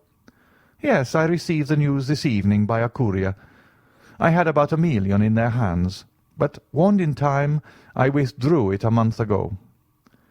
"Ah, mon Dieu!" exclaimed Danglars. "They have drawn on me for 200,000 francs." "Well, you can throw out the draft. Their signature is worth 5%. "Yes, but it is too late," said Danglars. "I have honoured their bills." "Then," said Monte Cristo, "here are 200,000 francs gone after—" "Hush! Do not mention these things," said Danglars. Then, approaching Monte Cristo, he added, "especially before young Monsieur Cavalcanti," after which he smiled and turned towards the young man in question. Albert had left the Count to speak to his mother, Danglars to converse with young Cavalcanti. Monte Cristo was for an instant alone. Meanwhile the heat became excessive. The footmen were hastening through rooms with waiters loaded with ices. Monte Cristo wiped the perspiration from his forehead, but drew back when the waiter was presented to him. He took no refreshment. Madame de Morcerf did not lose sight of Monte Cristo. She saw that he took nothing, and even noticed his gesture of refusal. "Albert," she asked, "did you notice that?" "What, mother?" "That the Count has never been willing to partake of food under the roof of Monsieur de Morcerf." "Yes, but then he breakfasted with me. Indeed, he made his first appearance in the world on that occasion." "But your house is not Monsieur de Morcerf's," murmured Mercédès. "And since he has been here, I have watched him." "Well?" "Well, he has taken nothing yet." "The Count is very temperate." Mercédès smiled sadly. "Approach him," said she, "and when the next waiter passes, insist upon his taking something." "But why, mother?" "Just to please me, Albert," said Mercédès. Albert kissed his mother's hand and drew near the Count. Another salver passed, loaded like the preceding ones. She saw Albert attempt to persuade the Count, but he obstinately refused. Albert rejoined his mother. She was very pale. "Well," said she, "you see he refuses." "Yes, but why need this annoy you?" "You know, Albert, women are singular creatures. I should like to have seen the Count take something in my house, if only an ice. Perhaps he cannot reconcile himself to the French style of living, and might prefer something else." "Oh, no, I have seen him eat of everything in Italy. No doubt he does not feel inclined this evening." "And besides," said the Countess, "accustomed as he is to burning climates, possibly he does not feel the heat as we do." "I do not think that, for he has complained of feeling almost suffocated, and asked why the Venetian blinds were not opened as well as the windows." "In a word," said Mercédès, "it was a way of assuring me that his abstinence was intended." And she left the room. A minute afterwards the blinds were thrown open, and through the jessamine and clematis that overhung the window one could see the garden ornamented with lanterns, and the supper laid under the tent. Dancers, players, talkers, all uttered an exclamation of joy. Every one inhaled with delight the breeze that floated in. At the same time, Mercédès reappeared, paler than before, but with that imperturbable expression of countenance which she sometimes wore. She went straight to the group of which her husband formed the centre. "Do not detain these gentlemen here, Count," said she. "They would prefer, I should think, to breathe in the garden rather than suffocate here, since they are not playing." "Ah," said a gallant old general who in 1809 had sung Partant pour la Syrie, "we will not go alone to the garden." "Then," said Mercédès, "I will lead the way." Turning towards Monte Cristo, she added, "Count, will you oblige me with your arm?" The Count almost staggered at these simple words. Then he fixed his eyes on Mercédès. It was only a momentary glance, but it seemed to the Countess to have lasted for a century, so much was expressed in that one look. He offered his arm to the Countess. She took it, or rather just touched it with her little hand, and they together descended the steps, lined with rhododendrons and camellias. Behind them, by another outlet, a group of about 20 persons rushed into the garden with loud exclamations of delight. End of chapter 70.